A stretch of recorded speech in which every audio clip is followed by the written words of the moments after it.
What's poppin', Tub Nation? Welcome back to Tub Takes. This is a video podcast where we go over what's making waves in the VGC scene today. I'm joined by my co-host, Adi, up top. Hello, everyone. It's good to be back. Today, we're going to rank some Pokemon. I know it's what you guys all wanted, was to see our official MB tier ranking. And we got some top players, some players who did really well at the North American Championships to talk about it with. Yes, we had an awesome cast last weekend and couldn't get some of the more usual Tub Takes. There's actual Tub people in on the episode. So we're happy to have Don and Nick here with us. How you guys doing, Don? Doing good. Happy to be on here. Wasn't able to make it last week, but excited to talk about some MB. Yeah. And you also finished ninth overall. I think I was looking earlier today, and at NAIC. Super awesome run there. And Nick, you were 32nd on the dot, right? Not even close, baby. Snuck in there. Got 32nd place. Me and my bubble buddy Justin. He was at 31st too, and we ran the same team and prepped together and such. It was a good time on the bubble for the two of us specifically. Right. I can't remember. Did that end up meaning anything for you? Just more prizing for the tournament itself, I think. More prizing for the tournament itself. I got into the top 12 in NA off of it as well. Yes. And there's the travel awards for Brazil aren't like public yet, but there's a decent chance that bumped me up a tier in that as well. So no, it was a pretty lucrative bubble in. I also bubbled in at Indy. I got 16th when 17th didn't make cut. So a couple of bubbles back to back was pretty dope. Nick, you got to keep knocking on wood, man. Goddamn.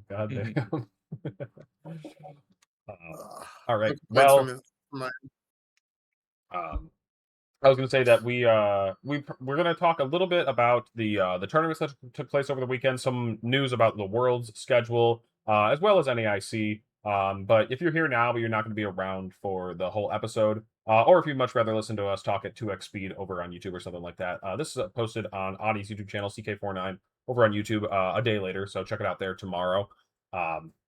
And otherwise, if you have any questions for us for our guests, feel free to put them in the chat. We'll be reading that as we go. So, and also leave comments on YouTube. We also read those too. Nick, who are the Mavericks drafting today? Shoot, I don't know. You guys probably one of the Wolverines, right? Right, it's gotta be. I don't know. I actually don't know. I got the FIFA World Cup on half of one monitor. I've got the NBA draft on the bottom third of the monitor, and I've got Tub Takes over here on the right side. So I've got it all at once. I'm pissed that you guys stole our coach. But just don't steal our coach back. Don't steal Ben McCollum. We need him. All right, so I'm going to bring us back on topic here with the most exciting, oldest news of not the past week, but rather last weekend. And so people have stopped caring about this tournament entirely. I don't know who Francisco Pio Perot even is, but jokes aside, though, I did want to talk about your guys' NAIC runs, especially with the context of Regulation MB. Jumping a little bit ahead, we are kind of seeing, I mean, it's definitely too soon to say, but, we're kind of seeing that this format might not be that different. We only had, at the end of the day, I think, I keep saying the number was 38, I thought, 38 Pokemon added in this new format, and, not all of those are hits. So, at the very least, the format is still a lot of what it was. And, Don, let's start with you then. So, you ended up using the Lycanroc team to finish in the top 16. I obviously, you didn't end up coming up with this on your own, but how did you end up choosing this team? And do you think it'll still hold up in Regulation MB? Yeah, so I was on all sorts of stuff like the week going into NAIC. I was actually on Cereledge stuff, but I did not have the skill to pull that off. And I had seen this team and thought it was cool, and I was kind of struggling. I think Tommy mentioned it as well. I ended up springing for the team report, which was maybe the best investment I've ever made in terms of ROI on that.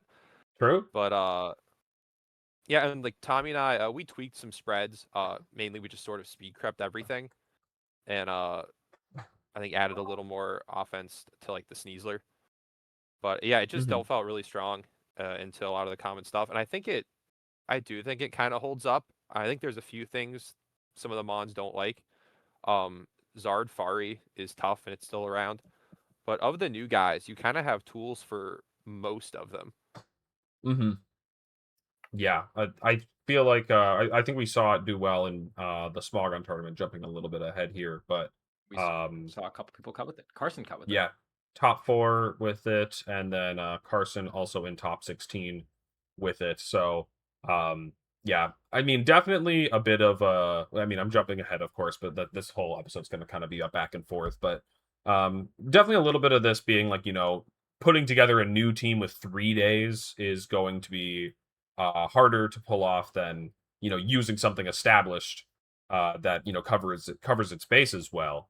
Um, so I feel like that's definitely a large part of it, but yeah, I do think that still like Frostlass and Scoville, and especially using the Lycanroc well, that part is still a really cool part of it, and I still think that I mean the funniest thing about seeing this at NAIC was like Lycanroc making that top 12 graphic, like that was hilarious how much of an impact this one team report basically had. If you had told me a month ago that one Lycanroc would do anything, let alone I would cut NAIC with a Lycanroc, and it would be not a crazy Pokemon to cut NAIC with, I would have been in disbelief. Yeah, absolutely. Um, And then because I don't want to steal it all from you, and I don't want to move on too quickly. What would you say was your one most standout match from your run at Nats? It's tough. A lot of the games were pretty exciting. In terms of games I won against Daniel Yu, he beat me in Atlanta pretty early on. And I thought I was playing really well against him. He had, I think, he was running the same team as someone that was on last week, I believe, and they were talking about having the Frost less Snow matchup like pretty comfortable. And I felt like I just played pretty well there. Scovillain was kind of the star in that match. I think Scovillain did a lot more work than Frostlass for me for the most part. Hmm. And then Yeah, go ahead. another set that like I got pretty lucky game two. I got extremely lucky game two against Brendan Zhang. He kind of cooked me game one, and then game two I got a curse body proc for my unmegged Frostlass into his Scarf Chomp, Oh my and I got to gosh. sort of like pull off a reverse sweep with my Gambit and Bass, and then game three, I was able to just sort of read that his Zard wasn't gonna fake out. I was able to snipe his Zard, but yeah, I got Mm-hmm. super bailed out by curse body. That's actually hilarious. It's one of those things that might come up once in a tournament, but the fact that it pivoted you from starting off in a loss in day 2 to making it all the way to top cut is kind of amazing. I think it was the one time Frostlass was unmegged for like more than a turn of just protecting from to beta weather. Right. So it was just the only one time it could have even come into play. Hmm. Yeah, yeah. Especially these like weather megas, it's a lot harder to put them in the back and not like they switch them in. They don't get to do that weather activation ability unless you're Tyranitar. So it's a lot harder to use something like Frostlass and Zard in the back. It's so much more situational, but having it pay off in the most hilarious way is so funny. Yeah. Um, all right, so Nick, you ended up running the same team as Justin.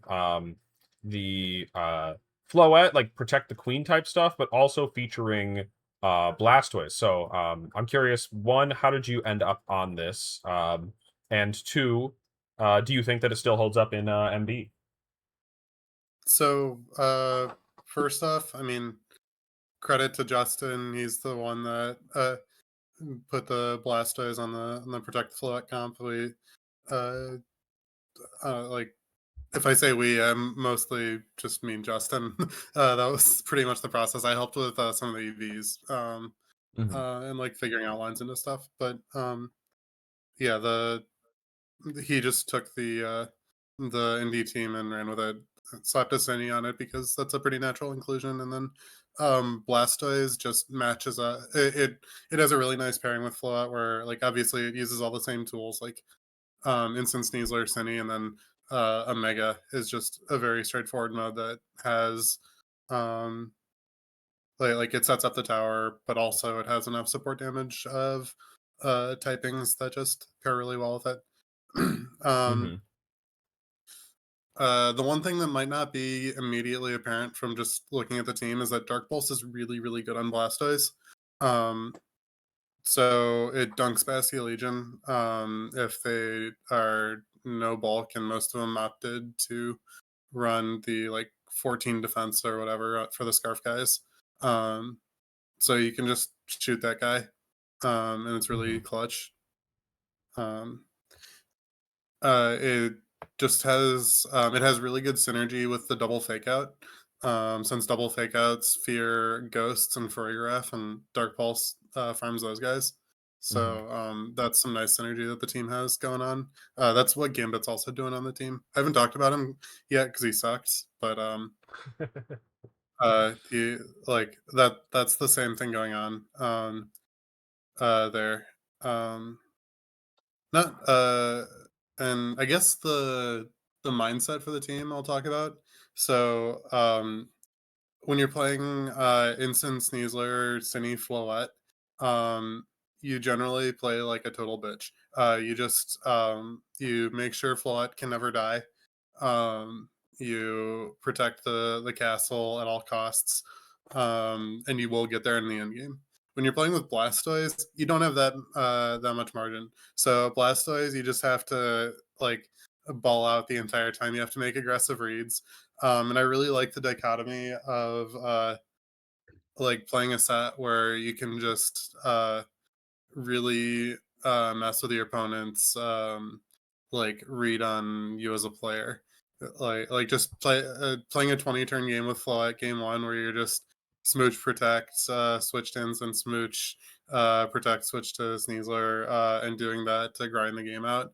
And then just going turn one, fake out water spout, turn two, switch out, shell smash, stuff like that.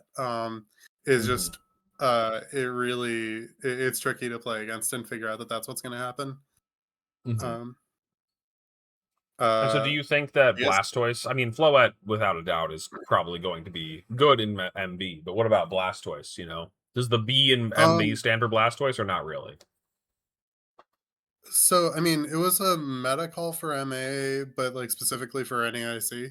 And I think that if the meta went on, it wouldn't have been as good just because it was like so perfect. Like, I played more Blastoise games by a decent margin than Flood games at NOLA. So um, it's probably not going to be that good again. But I mean, just from lack of having anything else that I really wanted to use in MB so far, I've just been playing it on the in-game ladder for my dailies, and it's still been cruising on the in-game ladder. For those who don't know, Michael, uh, he used this team to finish first on the in-game ladder for the final ladder of MA. So um, it's like it's a good best of one close sheet team as well.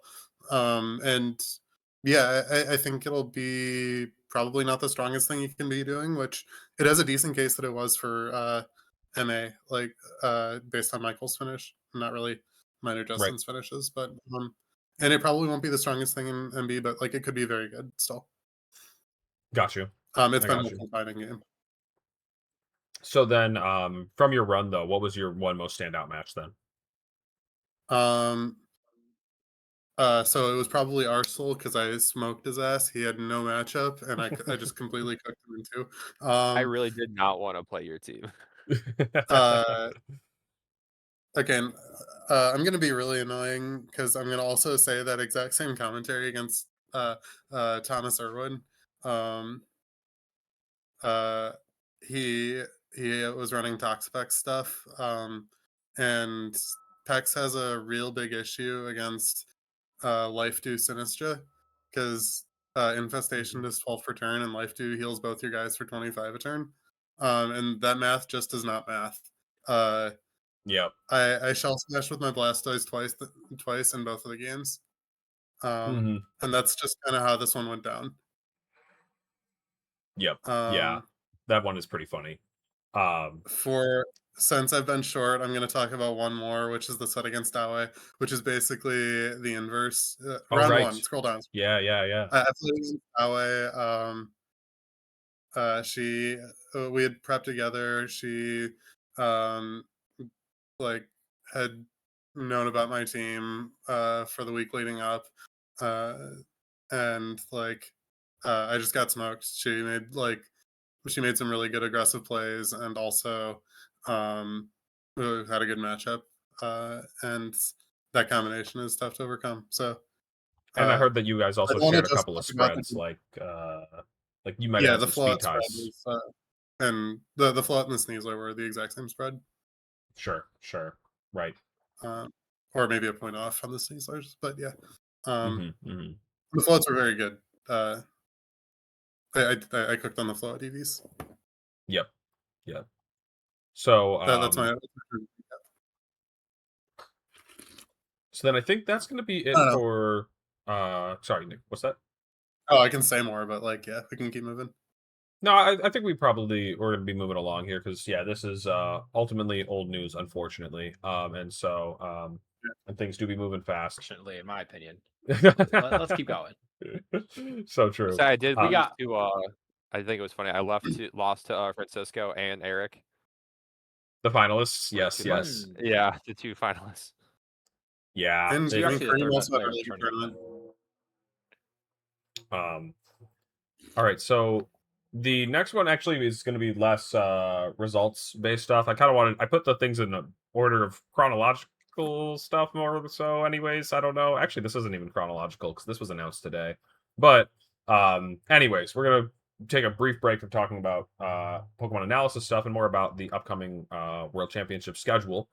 Because it does actually have some interesting-ish insights as well into one specific thing, maybe 2 specific things that I want to highlight here. But yeah, the daily schedule is available here. I think I have to click here, that at the bottom then, right there, I think. Anyways,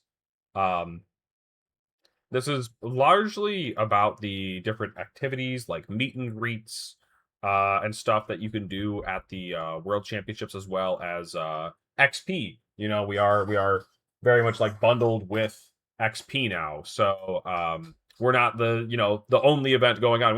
Maybe not even the main event. I really don't know how that's going to play out at this year's World Championships. I'm kind of excited to see it. I actually would not like care that bad if we like took a bit of a backseat for this to be a big Pokemon convention, as long as our tournament still gets to be our tournament. But yeah, I don't know. I guess we'll have to wait and see. Were you guys poking around at all with the website? Any other like interesting things to point out or make note of, Adi?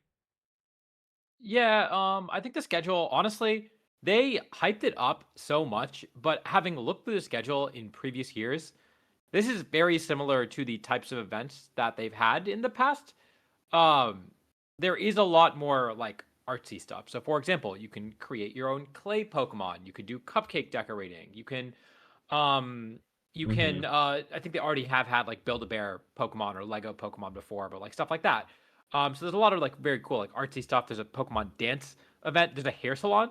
If you want a Furfro hairstyle, you can choose from a menu of predetermined hairstyles, and a professional hairstylist will transform their hair. I don't know if that refers to the Furfro's hair or your hair. I think it would be much more interesting if I could get a Furfro haircut. I'd be into that. I'm gonna challenge them. I'm not even. I mean, I think it's Right. your own hair. It says where guests transform their hair. Like if you cut out all the middle words, I think that means your own hair, right? I hope so. Yeah, I'd have to. It does seem I'm to just be scrolling the through it. community, but So yeah, you can get a haircut at the Pokemon World Championships. So haircut for Top Cut, anyone? You got to do it. When does this There's one a open? Does this Pikachu one and Friends open? perk. Oh, it doesn't say. It doesn't say. That's a good dude. question. It doesn't say. I think if you make day 2, you do have to get a haircut before day 2 or after day 1 or whatever. Okay, yeah. Because all the Kunal stuff had starts showed on me Friday, this. right? Which is And was saying like we got to get like Pokeball fades at Worlds, and I was like, dude, honestly, that would be so distracting for my opponent. I'm kind of down, but I realized that you probably have to do it for day 2. That would be so funny though. or just get it ahead of time. or ahead of time, or you take the round 1 loss to optimize your hair and then play out the rest of the tournament from there. Yeah. So true. But yeah, it does say your I'm hair. just So, Audie, go ahead. I'm just kind of scrolling through what the other events are, and it looks like they've got. Oh man, what is this? Okay, they've got a decent amount of stuff. They got a fashion show with Jimmy Paul. Does anyone know who Jimmy Paul is? No. Right. Oh, I Not typed in ringing a fashion. I bell. didn't find it, but I guess if I type in Paul, maybe that. Is that It's on Saturday. Oh, It's not that's on, the. It's on a Friday. Yeah. I'm still not finding it for some reason. Oh, they've done some of the like official Pokemon merch stuff, like a collab, I guess. Alex, are you searching for Jimmy Paul one word? Oh no, I should be. That'll get it. Yeah. Okay, one yeah, word, right. yeah. I guess I could see the issue now. I also was not familiar with Jimmy Paul before this. Yes, that's cool. That's I got cool. there by searching for Jimmy So without Paul. I noticed one on Friday. It's like the pin rally. And it's just kind of funny to me that like it seems like Pokemon is really trying to push like pins right now. No pun intended there. But like They had this is whole the boards at NAIC. yeah, and like the Worlds kit. I think this is the second year in a row now, if not more. Like we're doing the pin bag with our Worlds kits, and I could not be less interested in this pin bag that we keep getting included in our Worlds kits. I like the ramen bowl that we got in Japan. Really cool, unique item. A pin bag. It's just the most useless thing I could get in my Worlds kit, but they really want us to be buying pins and trading them and buying pins and buying pins. So like they really want the pins. Mm-hmm. It's like the gym badge. Not gonna happen. You just carry around your badge case of all 8 badges. I guess. I also don't get it, but I suppose that means I'm not the target audience of pin They got enthusiasts. a lot of stuff though. I don't know. They got a skateboarding demo. They have yoga with Pikachu. What are the capacity for some of these events? Like there can't be. Oh, there's gonna be a long ass line for all of this stuff. Yeah, I'm just imagining like I don't know what volume of hairstylists they're bringing, but I would imagine it's going to be. It's going to be like 3 or 4 probably, and that is they're going to have like they are not going to have enough time to get through everybody. Like Alex mentioned, round 1 loss, and I'm thinking it's going to be like a round 1 through 5 loss. You want to get a haircut? The haircut. I believe the haircut's probably going to be pretty packed. Let's go ahead and skip to the important one here that somebody pointed out. I think Justin was showing me this one. The Pokemon Champions Open Championship. It gets really confusing now that we're playing in a game called Pokemon Champions. Like your Pokemon Champions champion, your Pokemon Champions world champion. Like it's just anyways. This event, it looks, I mean, it has that word open in it, and we've had these open tournaments at Worlds before, and it doesn't mention in here anywhere that it's for championship points, but we have had open tournaments at the World Championships before that give championship points, and me personally, I was actually very much not a fan of these, and we got rid of them in I don't know which ones. Recently, though. Recently-ish. Like, maybe 2024 stopped doing them. Maybe 23? 22 is the last one, right? Yeah, last one. So they didn't do it. this. Oh, go ahead, Nick. They announced it for Japan, and then they had to cancel it because they didn't have enough docs or something, right? And then Oh, you're right. Okay. So this doesn't say that there's championship points awarded, and they probably would say that in the prizing, right? Yeah. I would agree with you there. That would probably be the way. And then it says here in both the side event tags Nintendo Switch system as well as required item says Nintendo Switch with Pokemon Champions installed. Now this is just for the side event technically, but it does have me really thinking that for people that were curious, we probably will not be allowed to play phones at Worlds. I think that's still like slightly ambiguous. We talked about this before on the show, but like having a Nintendo Switch was currently a prerequisite to qualify for the World Championships. Every event was only Nintendo Switch. So it's not like there's exactly screwing anybody over by not allowing phones at this tournament. And maybe they don't want the World Championships to be the tournament that they debut phones at anyways. So yeah, I would say it's a pretty safe bet, but this is also just giving me more confidence in this thought that yeah, probably no phones at Worlds for competing. Adi? Yep. Yeah, I think that's a given at this point. I'd be shocked if they allowed it. I'm looking at the pricing for this. I don't think there's going to be championship points, given that the pricing is they haven't done it in a long time, and they would probably announce it ahead of time. They do give out, apparently, I mean, not only TCG booster pack pricing, but also the highest placements, minimum top 16, get a full set of the recent TCG expansion, which that's not booster packs, right? That's like you get one copy of every single card in the set. Set. Right? A full set of a recent TCG. Huh? That's what a full set means, right? I'm Yeah, not going I guess crazy. So. I mean, I think like That's a lot. I know people call it a master set, but yeah, that should just be the full set. I would assume that's what that means. What? I didn't know that they. Wait, do they do that? Which will be. I'm not familiar with it. Like, Never heard of it. I haven't heard of them offering this as a prize. That I don't even know what a full set is. I know this sounds stupid, but I just I don't know if they. I don't know if a full set includes every rarity, or if it's just one of base rarity of everything. It would probably be which base, right? But it would probably be base rarity, which honestly means that it's not actually that valuable. If that's what it is. If it includes full rarity of every card, that's incredibly valuable. So I don't think they're going to be doing that. I don't think they would do that.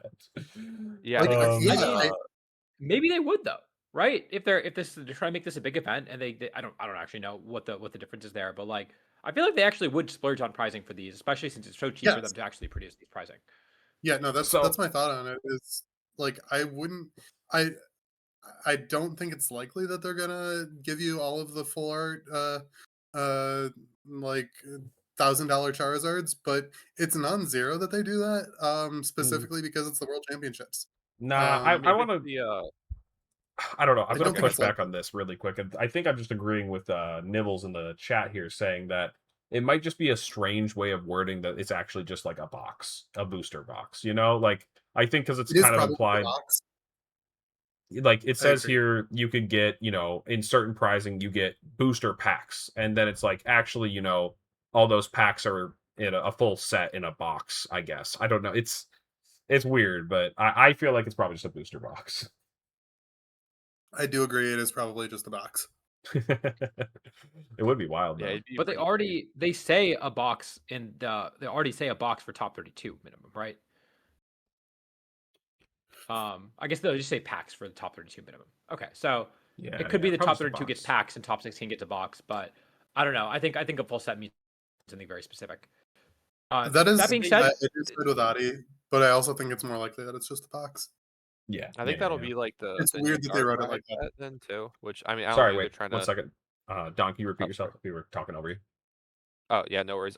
Yeah, I mean, have they used the full set term forever regards to like booster boxes? I don't know. It's so weird to me. So yeah, I know there's like a Darkrai set coming out in the next month or so. So I'd imagine if it is the full set, that's what it would be. Okay.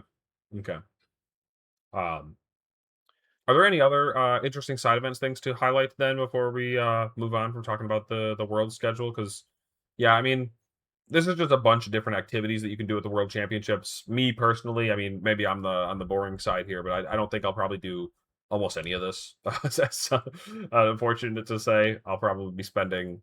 I mean, maybe some. I gotta see what type of activities there are. The haircut's kind of calling my name.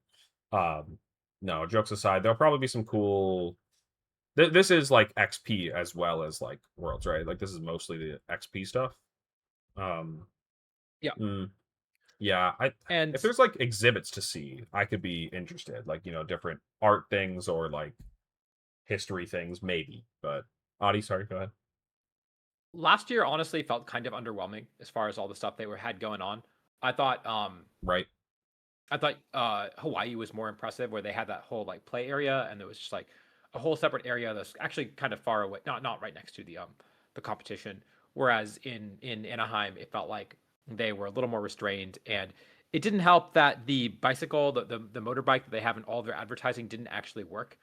They tried it and it failed and it didn't work, which yeah. No. Can you believe it? They still put it on their advertising. They're like, "Oh my god, check out this ride-on motorbike," and it didn't do what it was meant to do. So it didn't move. But yeah, I think that they have a lot of stuff going on. I am curious what the locations look like, whether or not it is near where we're going to be competing, whether it's like, at last year's Worlds where you could literally just walk across the hall and see all the exhibits while you like in between rounds, or if it's something that it's just in a different part of town altogether. So we'll see what happens, but I'm excited. There's a lot of stuff going on. I don't know how much of it we are actually going to be able to do while we are competing. Yeah, true. 100%. Also, side events super worth it at Worlds. The Worlds prize wall is like kind of crazy. So last year I literally considered just what if I just don't play Worlds and I just get my entry pack and then just go grind side events and get more money that way. Like legitimately, it's something you could consider doing. The tickets can go crazy, especially if you find a friend that wants to like pool them and split them. Some of those high tier prizes I think are pretty lucrative, right? So. Oh yeah, you can just make it back if you're especially good at the game. Like your travel expenses, you can make it back like reasonably easy if you're just grinding for Worlds. There's a lot of ways to make it back. Some people choose to do it in the Pokemon Center as well. There's so much. Some people choose to do it in the main event. Some people do it in the main event. Okay, let's go ahead and move on along here to talking about the tournaments from the past weekend. I think we'll start with the larger one here, the Smogon tournament. Smogon ran a showdown tournament with a $1,500 prize pool. Otherwise it was in the new format, best of 3, open team sheet and everything. And ultimately, Burning Blazer, which I believe is Matthew Henry, ended up winning the whole thing, who is, by the way, a senior. I'm not sure if they're aging up in this next season or not, but I know that they competed at Nats as a senior and they will be competing at Worlds as a senior. So a very, very talented kid who I think we've gassed up before on the show here before. But yeah, just incredibly, incredibly strong and just using Big Six, but, with Life Orb Jump. We've done it. We've solved the format. True. It's over. Format's over. Now, okay. We talked about this a little bit when we were talking about the teams that did well. We alluded to Dawn's Lycanroc team doing well. There is a phenomenon where when new things come out, people try out the new things. It's harder to figure out how to build these new things most effectively. The old stuff is very refined. And as a result, like, this is a team that is very strong. We know this is very strong. It's easier to make minor changes to it to continue to adapt it. It's not surprising that the stuff that was doing well in the last format continues to do well. Obviously, right. Charizard is still going to be good. Floette is still going to be good. But don't overreact to the fact that the same 6 Pokemon that won Japan Nats also won this first tournament. People are going to figure out how to use the new pieces better. But that being said, if you want to do well in these first couple tournaments, you do just jam the team that you've been playing for the last 3 months, and you can just continue to play it better than anyone else can. That is the best way to do it.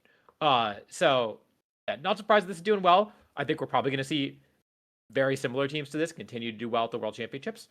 But take it with a grain of salt as people are trying out and still trying to figure out. We're going to see soon. Staraptor flopped this tournament. Swampert did poorly this tournament. People are still figuring out how to best build those teams. We know how to build the best Charizard team already. Or maybe we don't.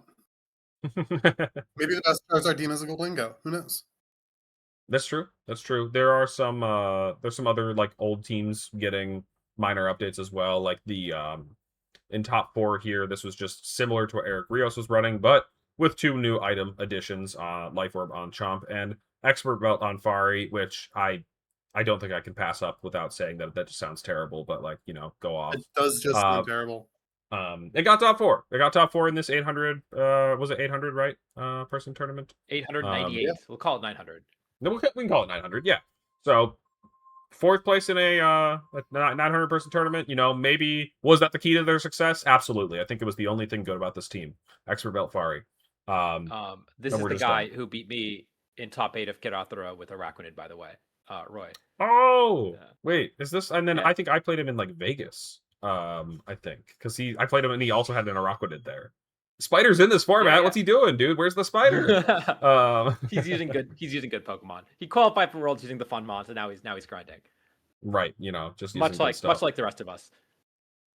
And I mean, the runner-up did have a Golden Go team.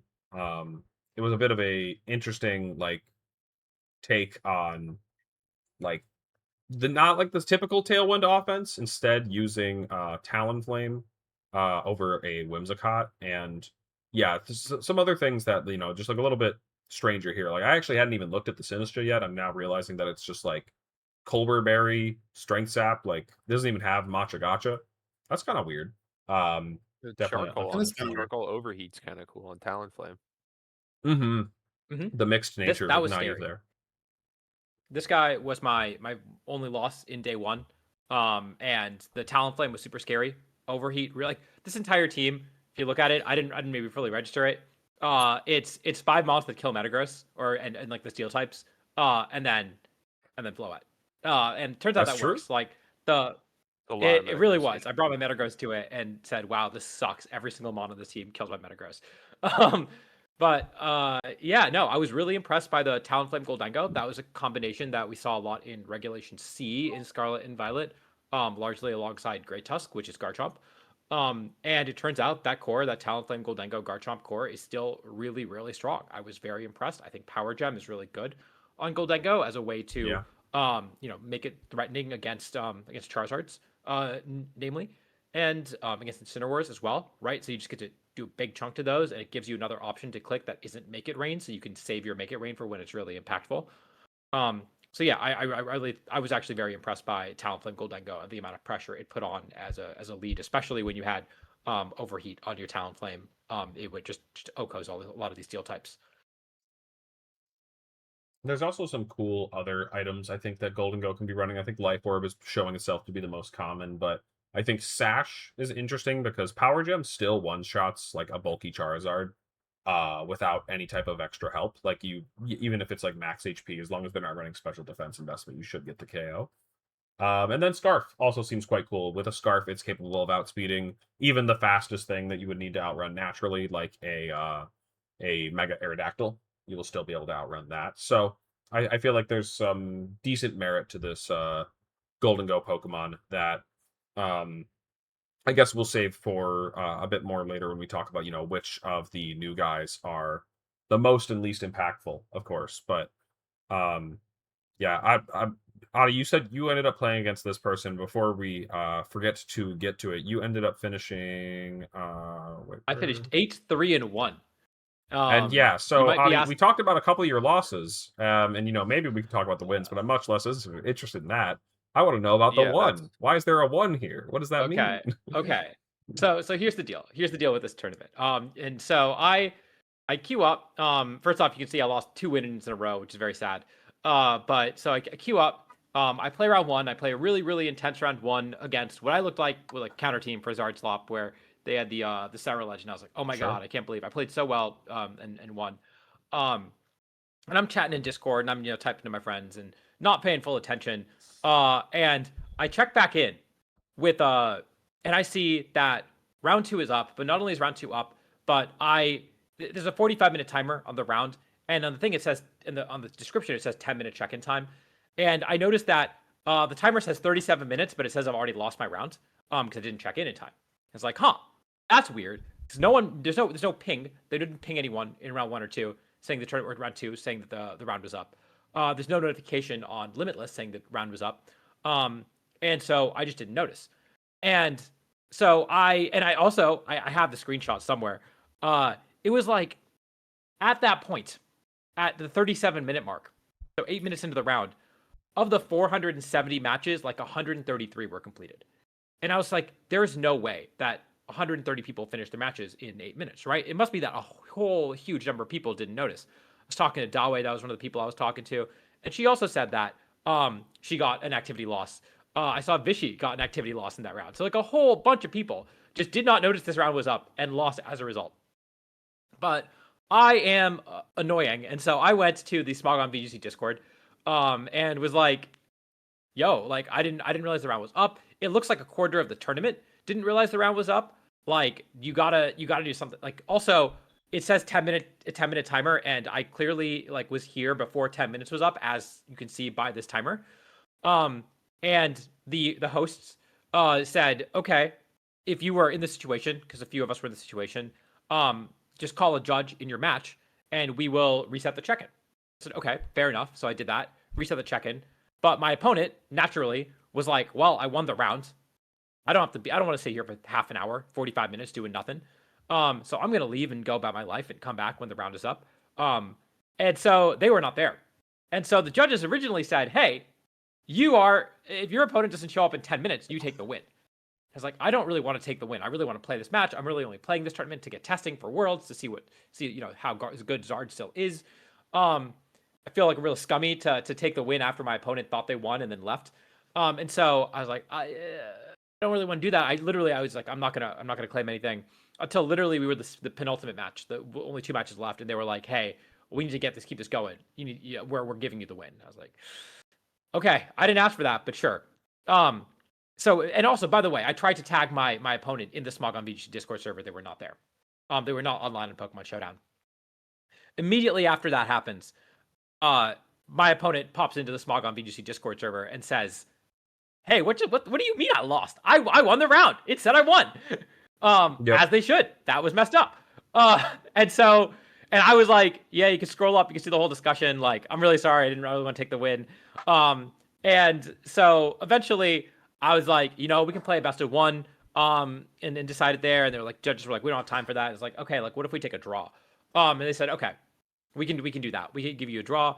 And they said that we can give you a draw, and we can guarantee that if you go X2-1, you will make top cut. So that is so that's what ended up happening. They gave me a draw, and then because of that, and because of the way Limitless works, not only did we both make day 2, we both made day 2 with the same record at X1-1, where we both took 1 loss. And so Limitless is using the old system where 1, it uses resistance based on just your day 2 opponents, like they used to do in 2023, 2024. And 2, you can have repairs in day 2, so you can pair up against someone you already played in day 1. And as a result, my first round, because we were the only 2 people with the draw, was against the same person, and I did beat him in a very close 3-game set. Pyroar was not very impressive. I was very unimpressed by Pyroar. I'll say that. But yeah, I won a close 3-game set. And so really, I think I can claim that I did deserve to get that round 2, because I won the rematch. But yeah, that's how I got the draw. So. Mm-hmm.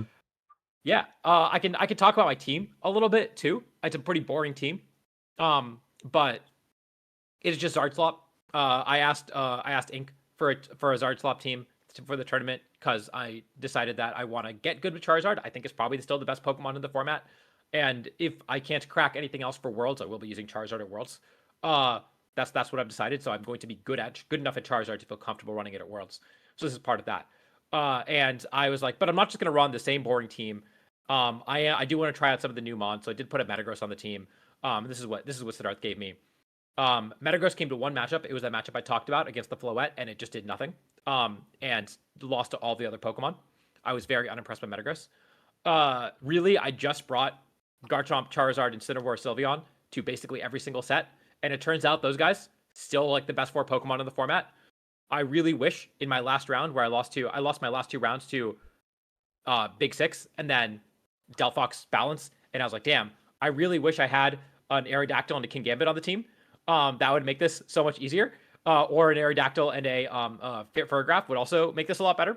So I don't think that Metagross Venusaur is the correct way to build this out. I was very unimpressed by Metagross in general. Venusaur did win me a couple rounds here and there, so I can't complain about the Venusaur too much. But yeah, I think that it turns out after playing this tournament with a bastardized version of Francisco's team, I think that using Francisco's team verbatim is probably still a little better. Mm-hmm. Mm-hmm. That's my takeaway from the tournament. Yeah, it's funny because I'm for different reasons I'm also very suspicious of Metagross. I don't know if I think it had. No, did it? I should just go to the metagame tab and see. It had a 44% win rate, sure, and the highest finishing placement was 18th from it.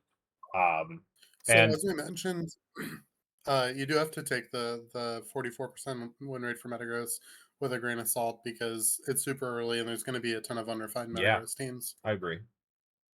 However, Nick, I was gonna Well, basically just kind of like regurgitate your thoughts on Metagross initially because I kind of share them, and I don't know if I should regurgitate them because you are currently finishing your food and I could just take it for you, or you could give me the same Metagross thoughts. go for it, Alex, because I don't remember what which Metagross take is. I've got a couple of reasons that I think it kind of sucks. Yeah, I'll go ahead and go for it then. So, the thing about Yeah. this Metagross Pokemon is that we are we're not lacking in strong physical attackers in this format. And we have like very good options. In fact, some of the best Pokemon from the previous regulation are still some of the best now, like Sneasler, King Gambit, Basculegion, and Garchomp. And so usually it feels like you want your Mega to be a special attacker, like Charizard or Floette or something. And them being a special attacker, giving you access to spread moves, giving you access to strong special damage. It feels like they're doing something that is harder to find elsewhere, and so it also means that um, when Metagross is your Mega, you also not only are there enough physical options that you don't really need the Metagross, but also what special options are you running outside of a Mega? And I think Rain is probably like one of the best answers for it for sure. I don't love that you double up on steals with Archaludon, but it's probably fine. You're setting the weather in your favor. It's chill. Um, the but otherwise, like you if you think about some of the strongest special attackers, like there's like not a whole lot of amazing ones. Golden Go is another steel one, so there's just overlap there. And we're the thing about Metagross as well is we were talking about some of those popular Pokemon and baseline. It can it's not very good into some of the strongest threats like Basculegion, King Gambit, Garchomp, and Charizard. It has a free move slot usually that it can run to help swing one of these. Like it can run Ice Punch, and suddenly your Garchomp problems are pretty much fixed. You can run Body Press, and that'll help into King Gambit, or Thunder Punch, and that'll help into Charizard and Basculegion. But it can't do it all, and yeah, I just feel like in terms of like megas, you're probably better off picking a special one for the most part. I think Swampert does something at least a little bit better, a little bit more unique. Rajan says here, Arch is not a steel type. The problem that I have with that, Rajan, is that like I get what you're going for. But like same thing with like King Gambit, when King Gambit's your steel, it also doesn't resist fairy. There are no steel types that resist fairy. Metagross Gambit is does one of them. resist Aerodactyl. That's the only guy that he resists with his typing. It's true. But, Funny, but he gets enough that way. Does beat that. Oh, and it he does beats Gengar, but it doesn't beat Gengar's partners. He beats Metagross. He does beat Metagross. Yeah. Yeah, So- the thing about Metagross is it loses to all the other steel types, and there's actually a lot of other good steel types in the format. Like, there's a lot of options, and so the opportunity cost is a lot higher. Whereas there's not a lot of other good fire types, which is part of why Charizard is so good. Like, you don't actually have to.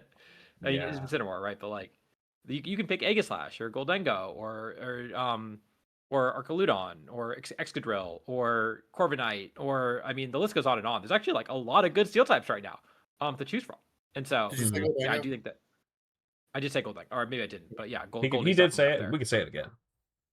Yeah, that guy's good. Probably. Tinkaton. You can use Tinkaton. You can use Gambit. Like I don't know. The list goes on and on. So let's see. Are there other teams from the Smogon tournament that we want to highlight here? I mean, I think somebody, Nick, you were the one maybe that said it, that like maybe Zard isn't quite figured out. Maybe you could have a Golden Go. This is pretty much like what that's aiming to do. Is that now maybe Zard Slop isn't totally done yet, and now there's like some new stuff it can do. And I thought that when I saw this team, I was like, yeah, that actually looks really, really solid. It makes a lot of sense to me. The Garchomp again picking up that life orb now, and then Incineroar letting you have a bit of like a support the golden go mode to the team.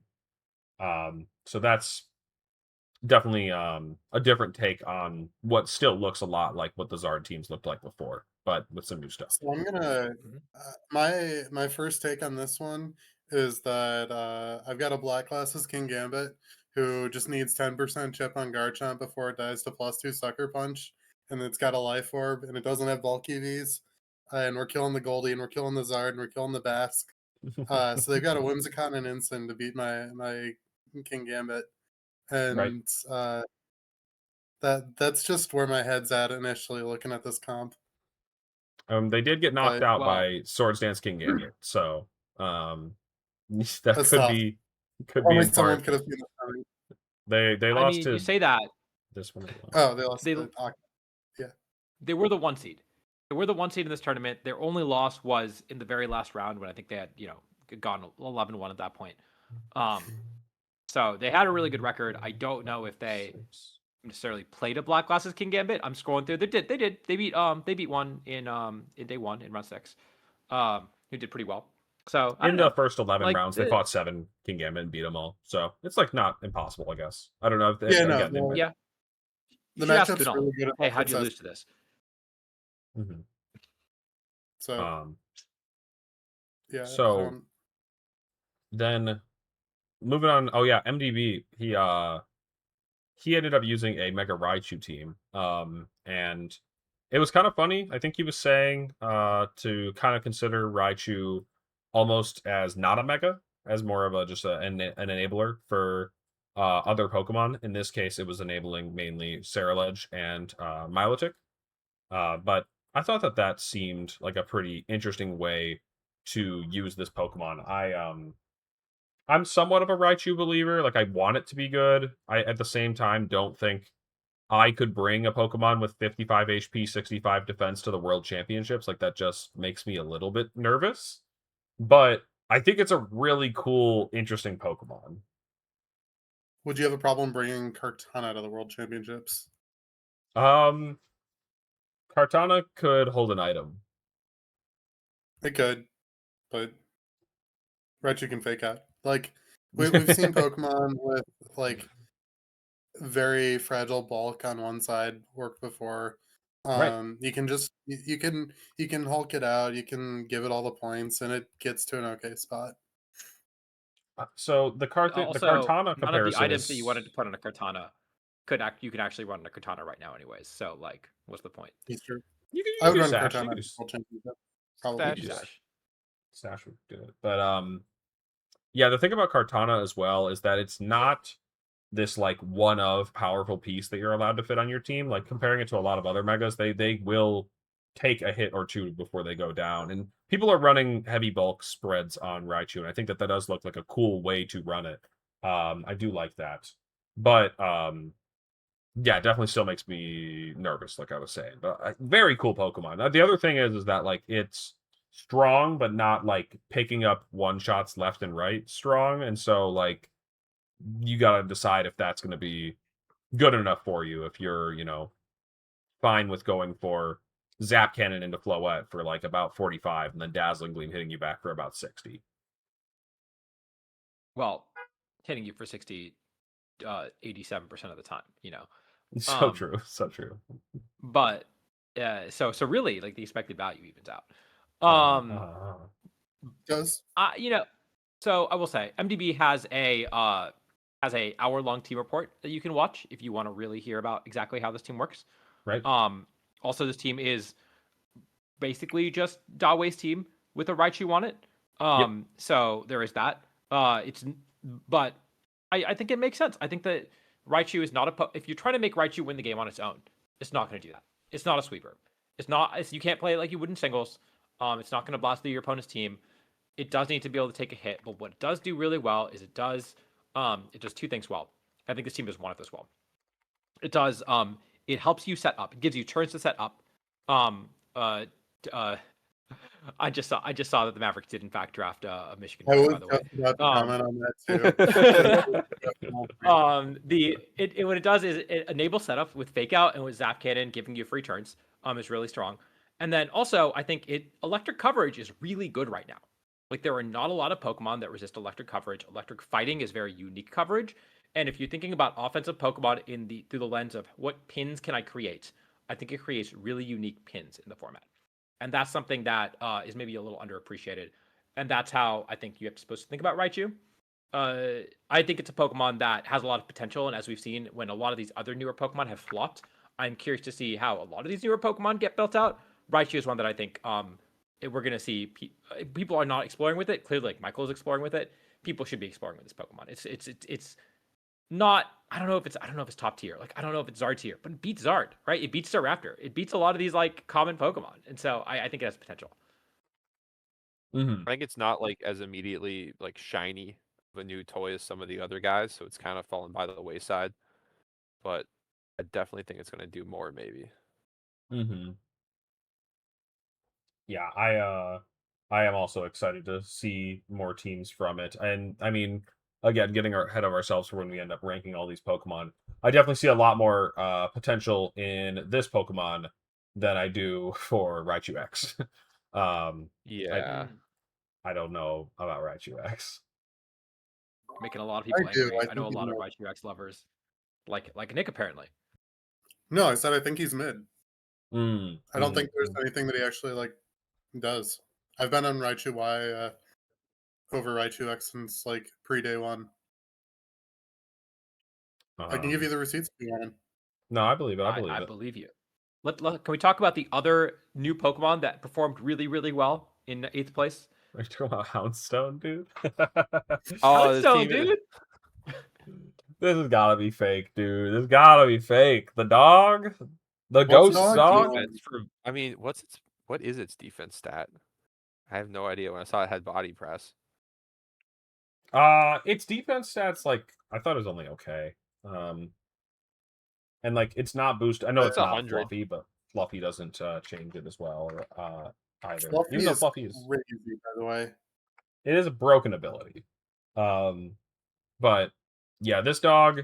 The thing about the dog, I think I'm gonna repeat myself from streaming yesterday, but I gave my thoughts on Houndstone. It's that like when we played Scarlet and Violet the first time through, we got the dog, and it wasn't really that good. And then they gave us Basculegion, and it was like, wow, this is crazy strong.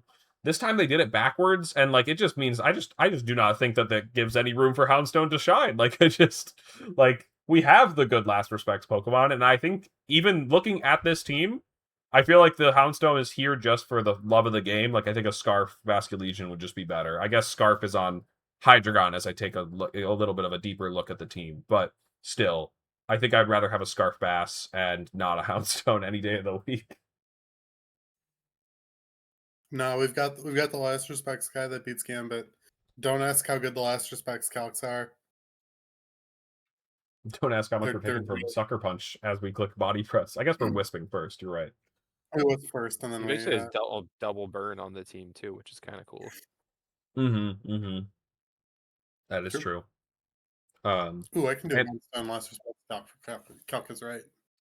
And I know that the Excadrill also has the Focus Sash, but just wanted to mention to people in case they weren't sure about it. But like you can run Focus Sash on Houndstone. Sand Rush does make you immune to the sand damage. You don't take damage from that. So if you wanted to try out a different set, bulky Houndstone seems kind of funny actually. You know, like bulky, fast, Wisping, this very physical meta.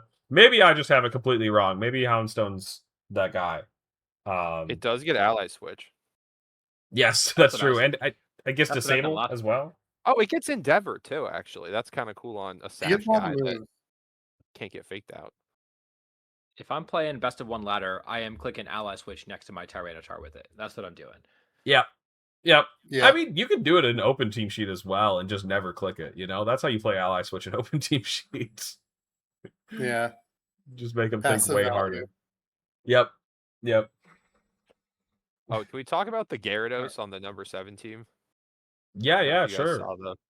I just saw the set was.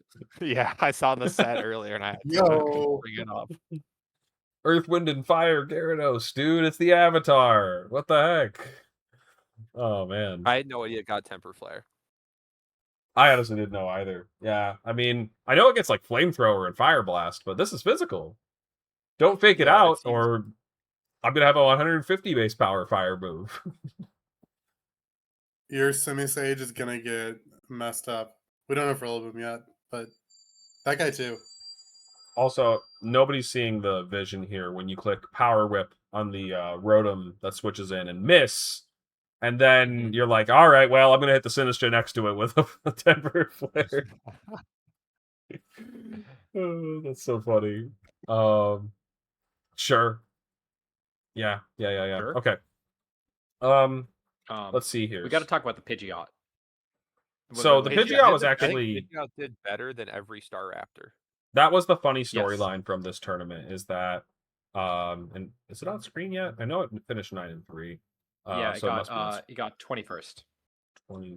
Okay, here we go.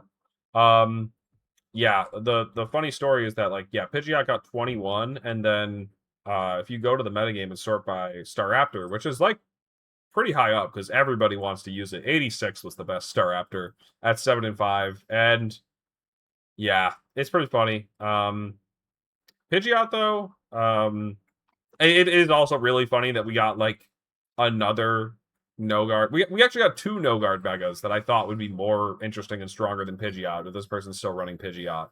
And like Staraptor is also the more interesting flying type mega, but Pidgeot's still chugging along.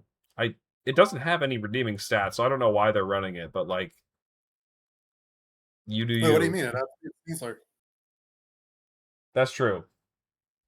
It's like 121 or something. It's a point faster. Yeah. That's sick. Man, it doesn't even like.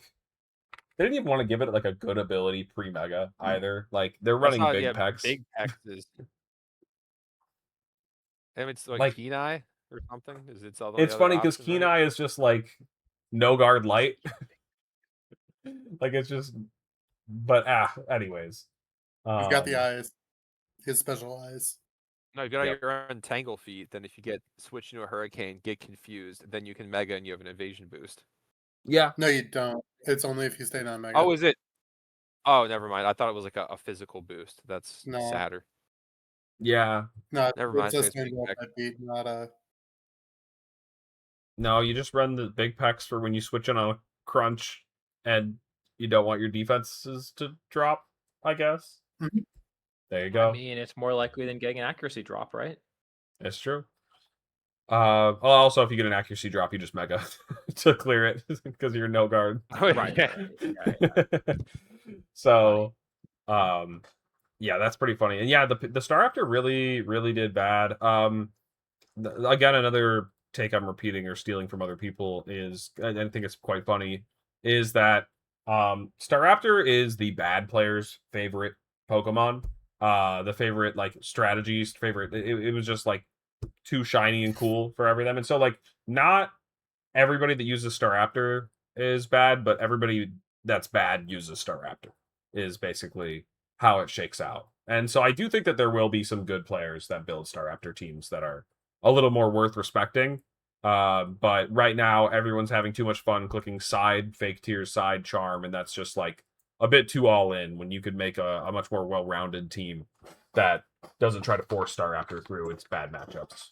And yeah, there's going to be some teams that get rolled by it. There's going to be some teams that roll it, but it does seem at best to be too matchup fishy. Mm-hmm. People are comparing it to Dondozo. It's true. A little bit. I mean, if you look at these Staraptors that did the best, granted, the best is still not very good. They did not have the stat dropping moves on their team. They did not force a Grimmsnarl on there. They certainly did not have a Whimsicott. Not a single Whimsicott Staraptor made day 2. There were some Grimmsnarl Staraptors that made day 2. Not a single Whimsicott. I guess there was one. Liakos did it with a Whimsicott, but like right. I think that we are gonna have to think about how do we actually want to build this Pokemon out and like what does it do well.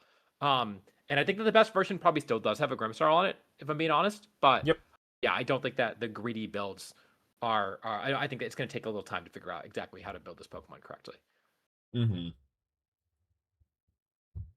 Yeah, I'm with you there.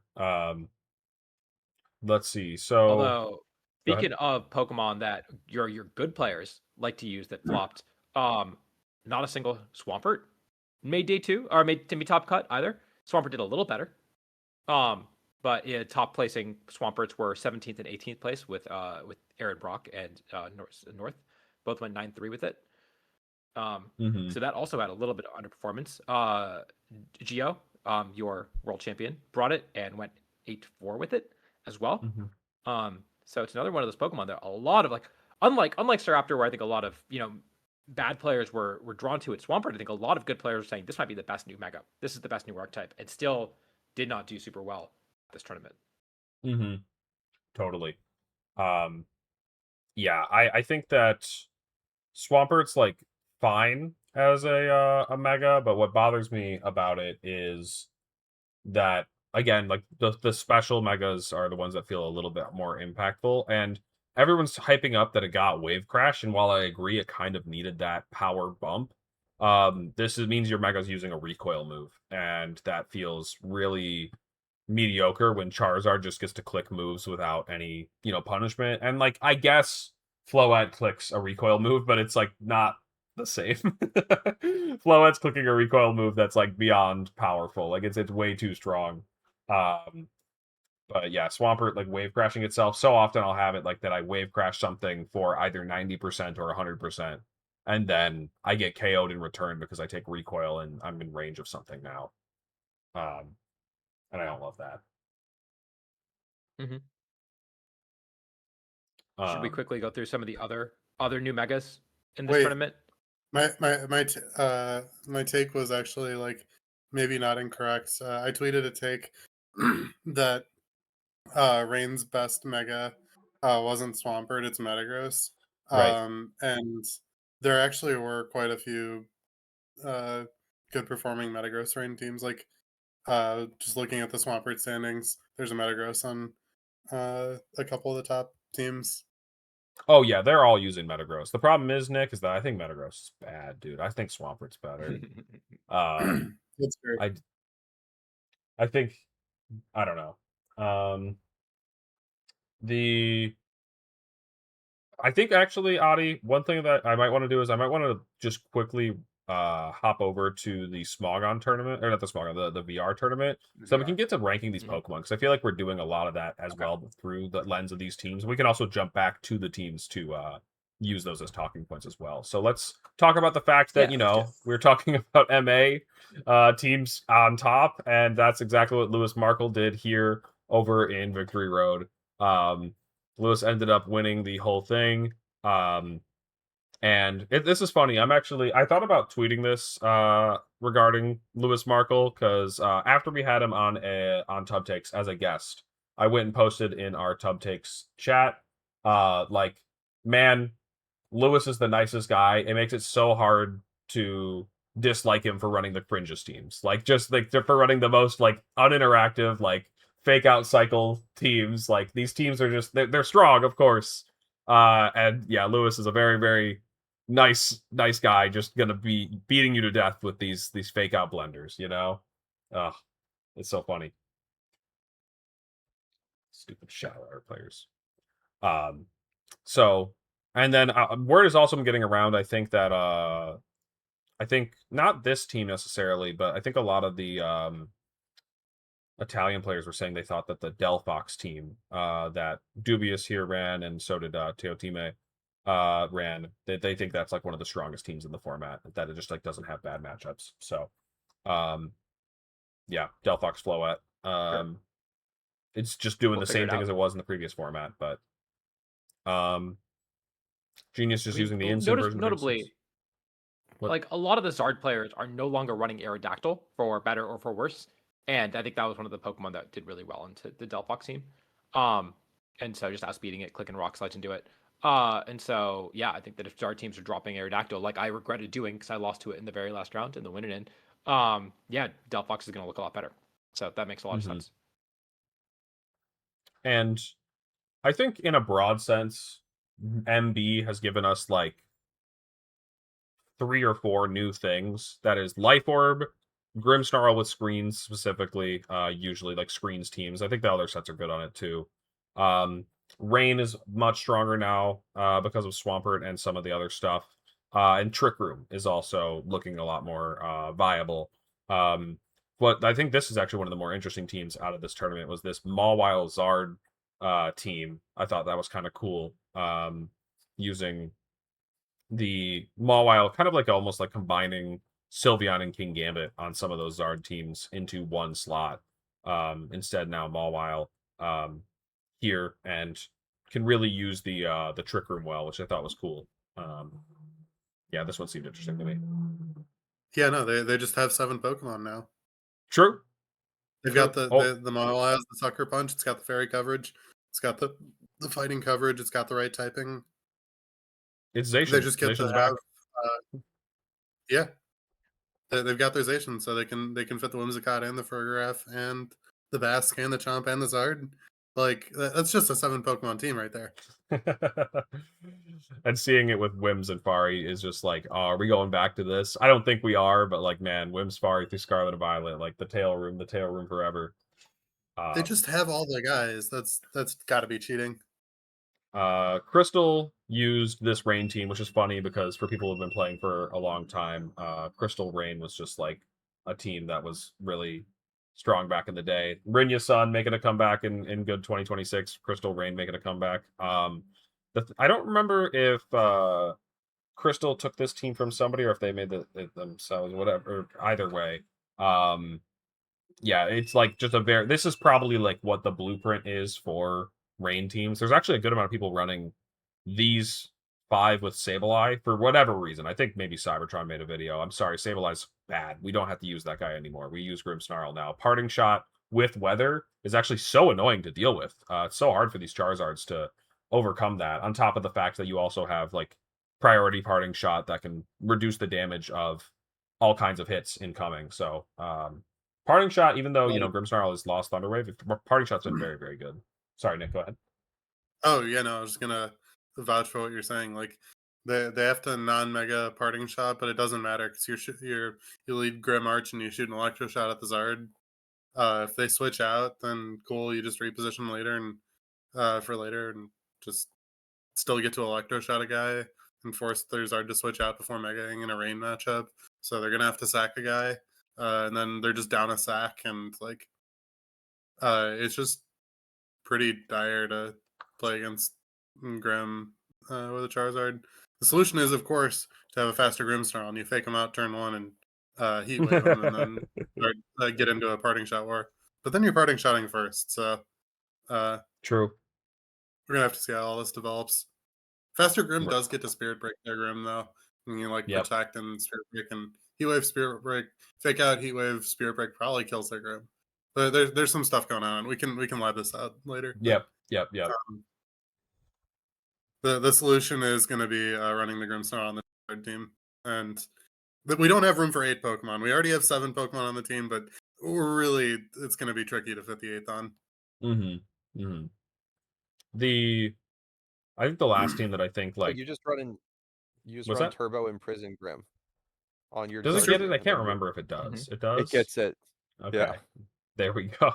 I mean, honestly, people are going to get sick of Grimmsnarl pretty fast, and it won't be long before you see it on the best of 1 ladder. That's Yep. for sure.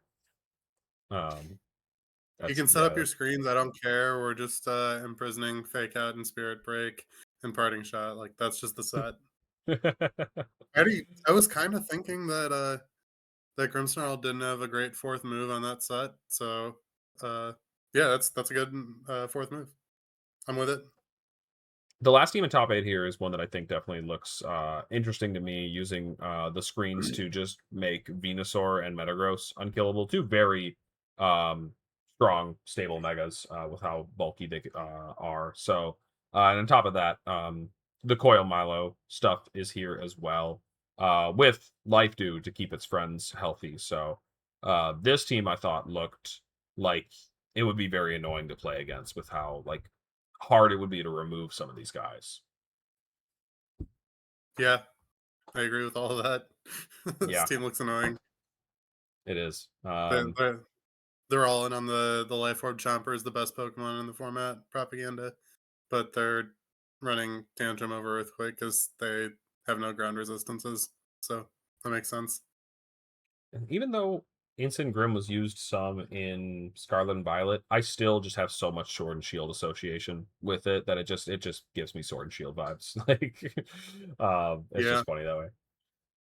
Okay, so I think I'm gonna, instead of digging down into the bottom of these teams, I want to make sure that we have enough time to just like really talk about all the new guys here, and how impactful they were. So, or how impactful they seem to be. I went and grabbed all the guys out, and I did make some selective choices. For example, I did not grab like regular Electros, regular Pyroar. These are some Pokemon that are probably not going to be huge. I actually put this as a reply to the announcement. What do you? I'll ask you guys all really quick because I want to know. This is probably the fun way to start this. What is the best Pokemon that can Mega but is choosing not to of the new bunch here? So We've got two options. It's either Swampert or Blaziken. uh, Maybe Metagross. Um, Maybe Scrafty. Ooh, okay. honestly, maybe Staraptor too, right? I think there's choice for Staraptor is Final also in Gambit. the discussion. Yeah. I'm a So hater, but okay, it's probably not so Blaziken.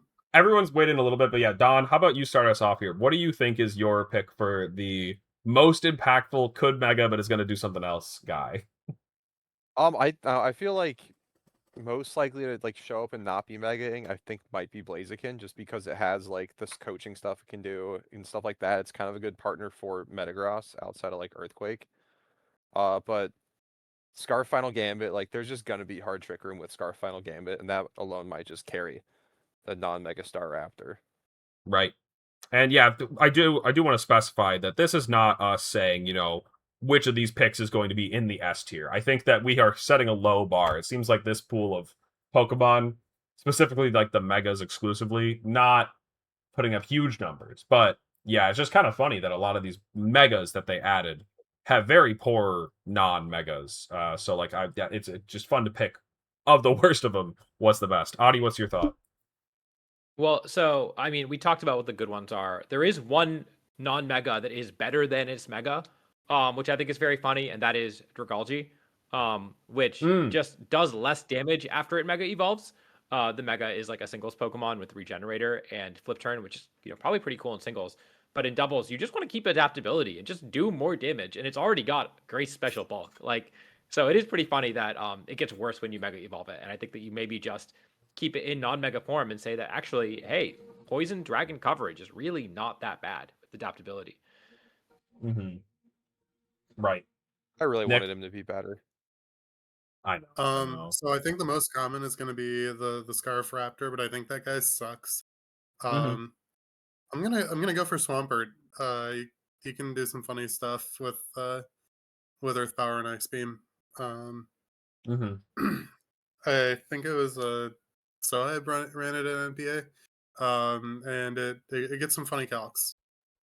Yeah, It it's gets like Yon Flip Turn too, which is kind of yep. cool. Yeah, it gets some Yon moves. Wide guard, of course. wide guard. Here is one of the key moves that it gets. He's got some options. Yeah, definitely.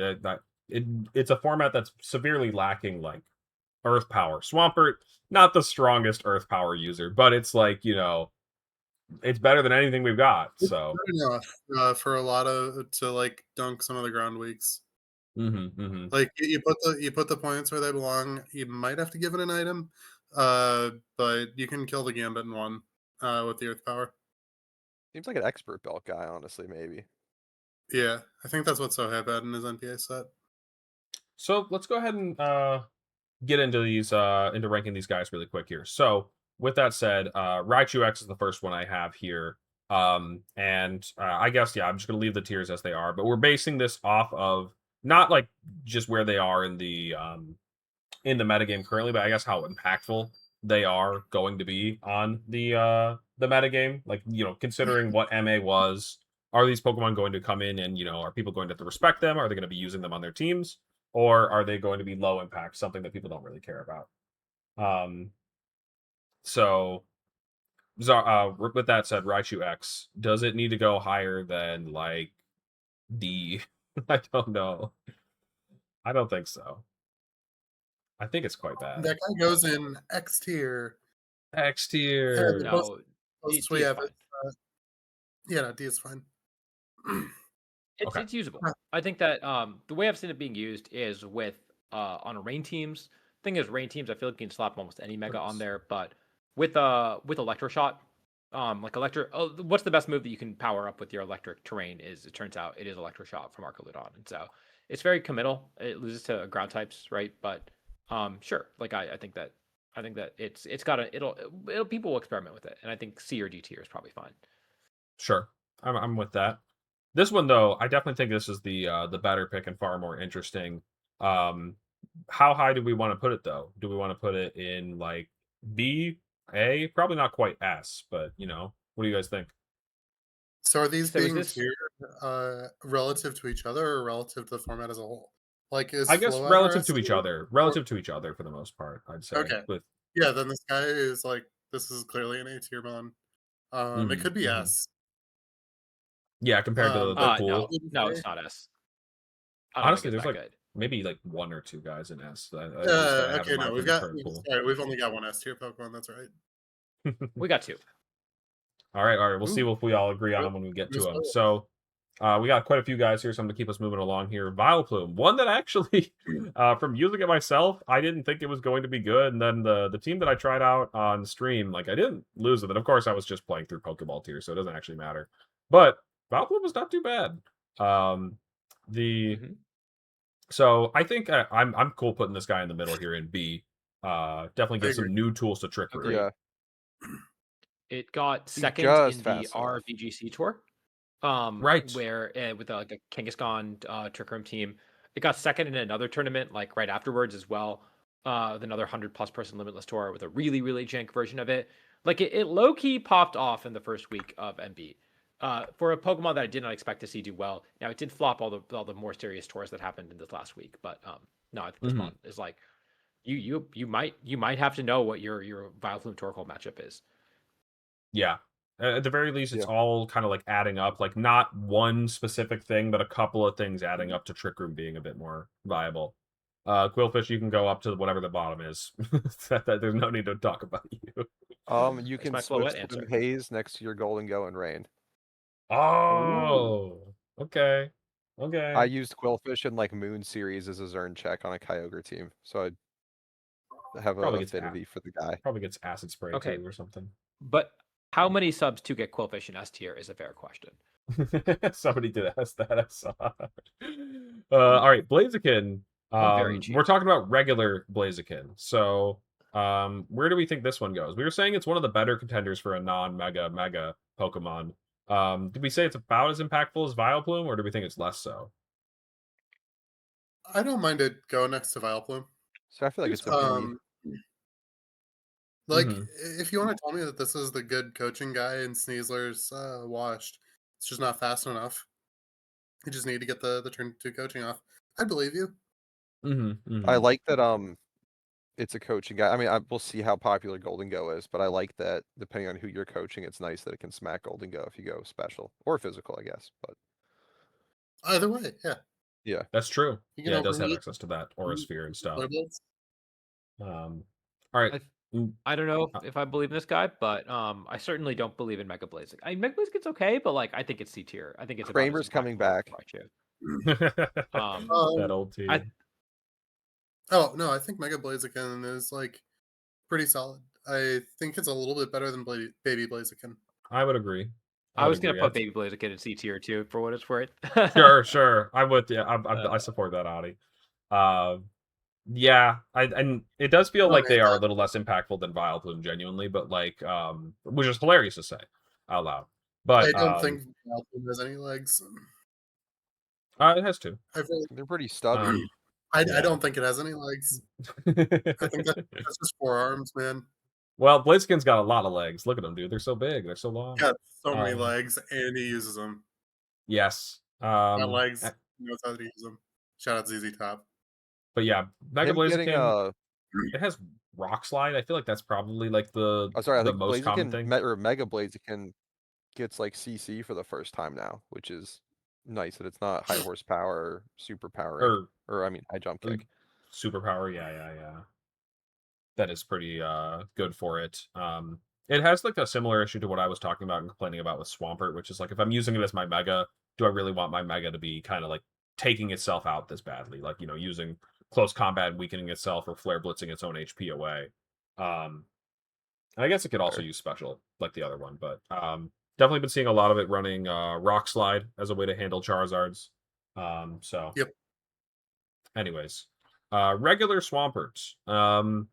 I don't think I'm that high on this guy. I think I would probably put it in C personally, but if you guys Okay, if this disagree, guy's in C, then Blaziken, baby Blaziken has to drop down. I think And it's so does B tier. Vileplume. what's that? I Adi? think it's about as impactful as Vileplume. Okay, I think it's sure. also B tier. I think, you guys for what it's wanna- worth, I think it's better than Blaziken's. And in fact, I think it's one of the many Pokemon it messes up is in fact Blaziken. Right, it just messes up all the fire types, which is pretty cool, except for Charizard. So Right. I'm a believer in Swampert as well. I think it's got a lot of flexible. I just think Earth Power is so good. Like, there's so It many is. things you want Yeah. Earth Power in this format. You want Mount Mawile, Archaludon, Metagross, like Pyroar. Like, what don't you want Earth Power right now? Raichu? Okay. You want Earth Power, Raichu? I'm gonna have to see it in action, but I believe it. So Swampert, I actually think it's more impactful than Raichu Y. Does it go all the way up to S, or is it just an A? Mega Swampert, sorry. So on the in-game ladder right now, it's an S for sure. True. Because Yeah. that is the intel is everybody is playing Swampert. Very easy to get the mounts for it relative to like having to dig up a Floette. So a lot of mobile gamers are just on Rain right now. For the competitive like tournament metagame, yeah, this guy's just an A. I'm He's with not that. that good, but he's like pretty good, but he's not that good. The only reason I that would okay, not be go ahead. surprised if Swampert won Worlds. Sure. I think it's good enough. I think it's good enough to do that. Yeah. I think I would be more surprised if Raichu won Worlds than if Swampert won Worlds. I think that's fair. Yeah. Right now, it's kind of funny. With I'm tipping my hand here because I usually like to ask this question without revealing what my answers are. But like, what would you guys say is the fourth best mega right now? Because that's what I have for Swampert. I think Swampert is the fourth best mega. Charizard Y. Oh, see, that's always fun is when somebody hits me with like one that's like, Yeah. what do you, what could possibly that one person who ranked Floette like 13th in the megas or something because they were like, yeah, I don't have access to Floette or something. I don't remember what it was. It was wild. Yeah. Okay, so and what's that, Yeah, Nick? you guys can give serious answers while I consider my answer for this question.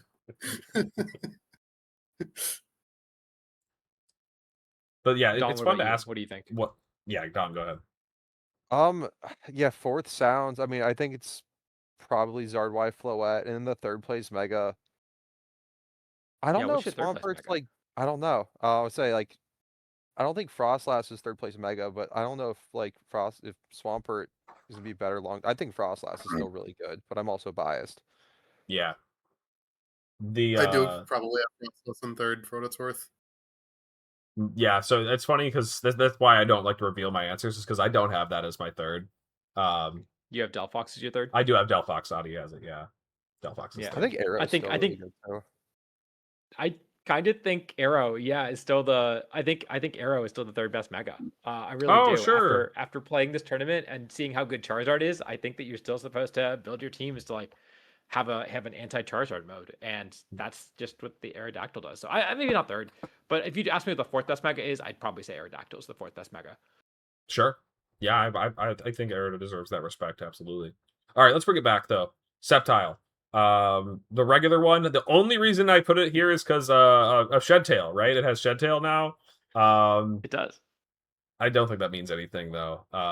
It's better than Quillfish, but not Yep. notably. There's nothing worth setting up a Shed-Tail for. Is really the reason. Like It's unless tough. maybe Staraptor. Staraptor maybe is the one that I could Right. say I would maybe set up a Shed-Tail for that guy. Mm-hmm. Sounds So kind of nice. Now I'm saying out loud. right, I know, right. Not just a better Shed Tailor though. It is. Worm is almost always better. Worm's the best guy in the game. It is I better. love Orphan. It's true. I can Um, parting shot through my shed tail to give it the boost. I think You Mega can do that. Sceptile is Think I'm cooking. better than Raichu X. In terms of Really? like things to respect. But I also don't think that highly of it. So if you wanted to tell me it's lower, I would listen. I think they can both go in D tier, but we probably need that So space, yes. I don't know if we need I that could space, Nick. I'm just a hater. I could see using Raichu X. I could not ever see myself using Mega Sceptile in this format. I would put it in D. I Yeah. feel like there's not enough electric moves for like Lightning Rod to really be like I mean it's useful. Immunities are nice and all that, but I think the format's not that electric heavy. Yeah. We can put it down in D then. No, you guys are worried about the electric immunity. It's all about the 4x water weakness or resistance. That one. You just wall Oh. Swampert and also the Once arch you unless get Ice they Punch, Dragon Pulse you. Dude, Or I aim was you. playing a rain Or, team and I was Ice sweating my ass off across from a Sceptile because I had Ice Punch and we were playing open team sheet, but I was like, if they don't Mega, they will live this Ice Punch. And I'm still very much dying to that grass move that they hit me with. So I was like, please, please, Mega, please. I need you to Mega. Oh, it was so funny. At least I think. I Earth think Power is Sceptile cool could for it too. probably take it. It does have that Earth Power now. That's true. All right, we can say it's D. Mawile. Mawile, I think, is like the juice that Trick Room needed. And so I would say that it's probably just behind Raichu Y, but in terms of like impactful, it's very impactful. I don't know. Do you guys disagree? Do you think it's more in the B with Vileplume or not quite? Oh yeah, no, he's in the right spot. Yeah. Cool. Let's This is keep the it moving one then. that I would even consider putting in S tier. I think it stays in A, but like again, this is a Pokemon that if you told me this won Worlds, I would not be surprised. Mawile specifically? Okay. Yeah, Mawile. Yeah, I would be it's kind of cool. surprised from Mawile and Swampert and Raichu Y. But I'd be a little surprised, but like I agree with the placement. I just disagree with what the tier means. I think in terms of I made a just for organizing my own thoughts, made a tier list the other day, and I have Mawile sitting in B among all the megas total, and I think that it feels pretty good, but not like I don't know, it's still a little lacking on the defensive side. Like it just does take a bit too much damage with how low its HP is, I guess. Yeah, I think you don't really Mawile is like so that's like a Mawile. Adi? Sorry, I keep interrupting you. Mawile is like the perfect second Mega, in my opinion. It just has like a very polarizing matchup spread. But if you need a Mega that's going to beat Floette and beat Staraptor, it's right there, right? And it works so well. Any team that has a Synestia on it or a Farigiraf on it, which are just splashable Pokemon you can put on other teams, and you just have like a really compact Mawile mode as well. And so in that respect, I think it's gonna unlike Swampert and Raichu, where you like kind of have to build around them. I think we're going to see Mawile pop up on a lot of kind of random teams. Okay. Yeah, that's something I actually have the opposite take on. I think that I don't think it's that splashable, but I think it does need a little bit of support. But honestly, I'm open to seeing it, you know? I it's a Pokemon that I like myself too, so I would love to see more people give it a try. Has anybody seen non-Mega Metagross, by the way? I put him in here because like he's a pseudo legend, but I don't think people are doing that. I lost to a Life Orb 1 on Champions Ladder today. That's crazy. But do you think it's strong, or do you think it just kind of got you? I think it was like max speed and it Thunder Punched my Pelipper. Oh no, that's amazing. I think it's better than Weakness Sceptile policy. though, at the very least. But you might need Yeah, weakness policy. It's true. Oh, you said put it better in than C. Sceptile or Mega? You put it in C? Yeah. I think Okay. it's better than Mega. I can see it being better than Mega Sceptile. I mean, the thing is I can't put Metagross lower than a lot of these things, but I am a Metagross hater currently. So bottom of A is probably accurate, I guess. It's definitely more So- impactful than Vileplume. So I mean, my thoughts for these tiers, like anything below B tier, I'm not really gonna consider using on a serious team. But we start to get into tiering. How embarrassed am I if I lose to this? And I'm not that embarrassed if I lose to a non-Mega Metagross. Yeah, I get you. I'm not thrilled about losing to a Mega Sceptile, and I'm really not thrilled about losing to a non-Mega Sceptile. Good way to phrase it, honestly. Final Gambit Staraptor. I mean, sorry, you can do other stuff with it. Maybe it's here to click Final Gambit. It's here to click exactly that. I think No, that makes it B it's a tier. U-turn Intimidate guy. I think it definitely goes in That's B. really I think it's probably decent. maybe even more than Vileplume. Like it Yeah, is it's top of B tier. like Yeah. there are a couple of strategies that this can support besides specifically Hard Trick Room. One very simple one is just Last Respects with Basculegion or Houndstone. But you know, if you just trade 1 for 1, but you have Last Respects on your team, you're making yourself stronger. That's kind of crazy. Business So moves. it's also like it also can one shot. I think just about every mega that's like strong and viable besides Swampert and the Ghosts. I think that like the Yeah, it's Final Gambit. base 85 HP, I think. Yes. So that's pretty cool. It is also really funny into other Star Raptors on the closed team sheet ladder, like with the team that I was messing with, is you just Final Gambit them. Okay. Yep. The stupid talk of the town Mega Star Raptor. I think I want to put it here in terms of impactfulness, because like you do really have to respect it. But But it it would also not be this high for rating viability.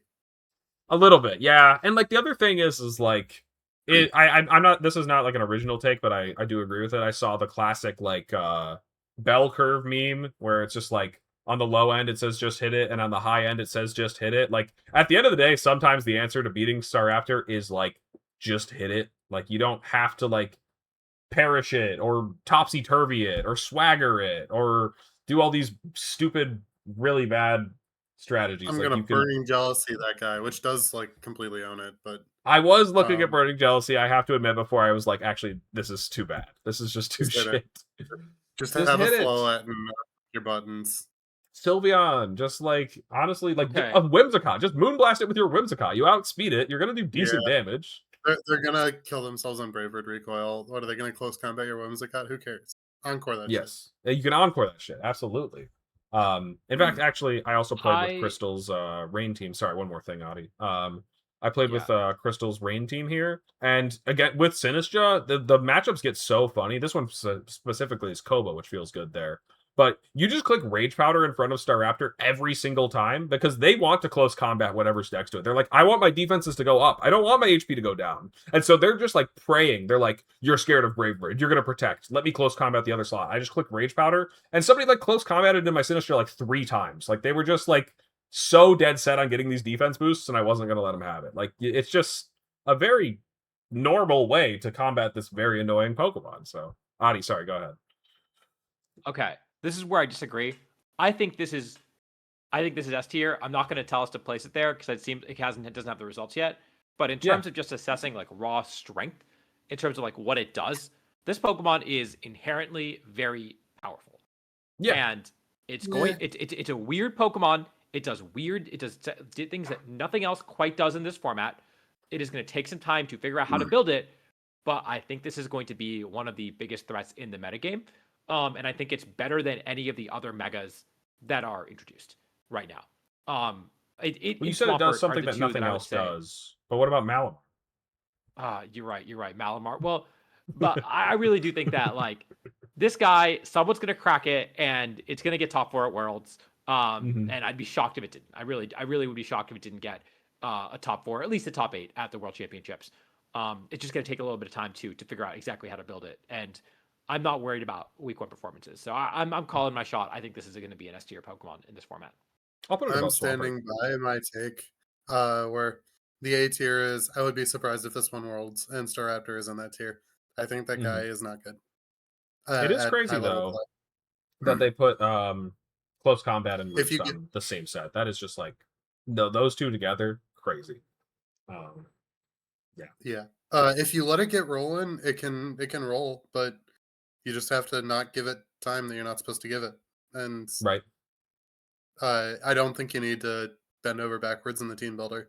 There's probably going to be teams that it's good into, but I don't think you're going to find many schedules that make it to Worlds Cut that didn't have 3 teams that could rock Staraptor. Like, I don't think you can really cut with that guy. I think if you run Worlds 100 times, it wins every time, Nick. It'll win 99 of them, but not the world we live in. Not the one we live in. Like a reverse Musharna! Doctor Strange thing. I Who? think I I already. think it's really bad. Who? Who's that? Which one? Musharna of or Staraptor, Dom? No, Oh, Musharna. I don't think Oh, Staraptor's yeah. really bad. Yeah.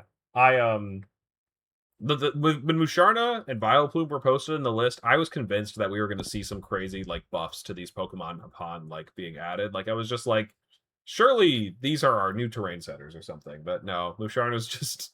I was saying the same thing last week. Like it's just Reuniclus but worse, and Reuniclus is already outclassed by a bunch of other Pokemon. So I don't really know what we're doing here. It's probably better than Quillfish. Maybe it's not actually. I think it's not. Honestly, I don't think it is.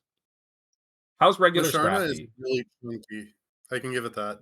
Pack filler. So true, Jimmy. It is pack filler. All right. It is We've pack got- filler. That is, Fake out intimidate. It's here. What do we do with it? Regular Scrafty. He's base choosing form? not to be mega. Just want I think Incineroar, he's man. Mega Sceptile tier. The Maybe regular he's Oh, I better don't Scrafty. think. than So. I think he can be C tier. He could probably be C. I would think he's better than things This in there guy's as won a well. regional in a mega format. That's fair. Tub Legend, Jabaku, Stone Edge to some Charizards in his way through cut at Collinsville 2018. He did do that before Incineroar had Intimidate, though. Haters are saying that it was the last tournament before Incineroar dropped, but he can. I He think can the hang haters in are the mega- right. The haters are frequently right. That is true. All right. I played with this Mega Scrafty guy, and he's pretty cool. So his power is the same as like Sneasler, like a 130 attack stat. And I was actually getting a lot of value out of the double intimidate. Like I would just lead into Basket Legion and just like make its wave crashes like useless. I did also have the thing come up where you intimidate a whiter Sneasler and then intimidate it again. So that's pretty goofy. And yeah, otherwise like it's just like it's a very solid opener into like King Gambit despite intimidating because you can just delete it yourself usually. It's a very weird speed tier. If you run min speed regular Scrafty, it's 70 speed, which speed ties King Gambit. And then if you mega, you get faster, so you'll probably outspeed the King Gambit. But that means that you can sometimes, based on if you know what their speed is, you could outspeed them in and out of Trick Room with or without mega, basically. So it gives you options. I think that this Pokemon is like a little bit better than maybe we initially thought, but not amazing. It probably just falls somewhere in B. But I think that it's not like a joke as much as maybe we thought. I don't know. What do you guys think? I think he's like in terms of secondary team megas, I can see him kind of popping off in like that kind of slot. He definitely feels like a matchup mega type of guy. Right. If that makes sense. I think I'm it's just putting mythical this for guy Trick in Room. B tier where I'm not completely like ruling out that I might build with it. B tier because I'm not embarrassed if I lose to it. I will not be building with Oh, it. 0% embarrassed if you lose to Mega Scrafty. Yeah. Like it's fine. Sometimes you just lose to Mega Scrafty. It happens. I was watching Anya, Japan Nats champion, play, and I think the team has been posted on Twitter now. It was a Coil, Thunder Punch, Drain Punch, Mega Eel. And it was kind of swag. They were using like the typical Ensign Sinistra core. At one point, I saw a side Drain Punch to KO the Ensign, heal, and then also get the Peace Boost. And I was like, wait a minute, this is kind of nasty. So is it actually that good? No, but it's funny. It's Elevate. I think Elevate is thinking, such a cool name. I it love would be the better with ability Terra, there. so get Terra Electric. That's true. Oh, Terra Electric would save this thing. That's a good point, Audie. We'll have to wait. I think it probably goes in C. Actually, I think it's better than Mega Sceptile. But This is the last. It's the last tier of you can post that you lost to it in the group chat, and not get roasted. Yeah. Is it? No, maybe you get roasted. No. No, it's D tier. Sorry, I thought It's about D that. tier. You get roasted for sure. oh man, Yeah, Mega Eel. You're C tier in my heart. Pyroar. Is this thing good or no? This is Mega Pyro. Sorry, we didn't include Baby Pyro. True. I didn't put that one in. This guy is like probably between Mawa and Waichu. He's Yeah, a I lot would agree better with than initially I thought he was going to be. Like So, it's just got a funny multiplier, and multipliers do be going crazy though. Like you stick the helping hand Torkoal next to it, and that's like a 1.5 and a 1.5 and a 1.5, and like that's a lot of multipliers, man. Adi, The what are your math guy thoughts? says it adds up. My first reaction was, oh shit, multipliers are good, and this guy's gonna have a niche. I just think that as people stop playing with new toys and realize the Charizard's the Pokemon to beat, this guy just loses to the same things. I've just not generally been impressed when I played against it or when I've seen calcs. It doesn't take Okos. It is faster, I'll give it that, but the speed tier, like looking at the Pokemon that have actually done well, I don't know if the speed tier is that meaningful. Like it'd be more meaningful if Metagross was really common and using moves to kill Charizard, for example. I've been unimpressed. I've been very unimpressed. If you told me this was B tier, I'd kind of believe you, but obviously the early results have shown it doing quite well, so we can leave it an A. I'm a hater. I think this is below. I would rather use Metagross than Pyroar right now. Yeah. I'm mostly with you there. The one thing that I will give credit for Pyroar is actually none of its offensive prowess, and I know its defensive isn't great either, but I do just think that it's like pretty handy that like this is a not Charizard Pokemon that resists Fairy, because we just don't have a lot of Fairy resists. And so outspeeding Floette while also resisting Floette is hard. Like there's like well, all right, you're shaking your head, Adi. We don't have good Fairy resists. We just got a bunch of Pokemon. We got Goldengo, we got Metagross, we got Mawile. It's not hard to find. And they're Fairy all resistance. bad, and they're all bad, including Pyroar. Sorry, Pyroar's Pyroar bad is too. too. Pyroar is too. Run Charizard. Are you guys just mad that your Fairy Resist loses to Garchomp? Because I got news for you. That's just how that one works. That is how it works. That's true. Dude, Nix, what do I do about Zerndon? What do I do? How do you beat Zerndon? You run Timid Xerneas and Max Speed Groudon. That's what I got for you. Yeah.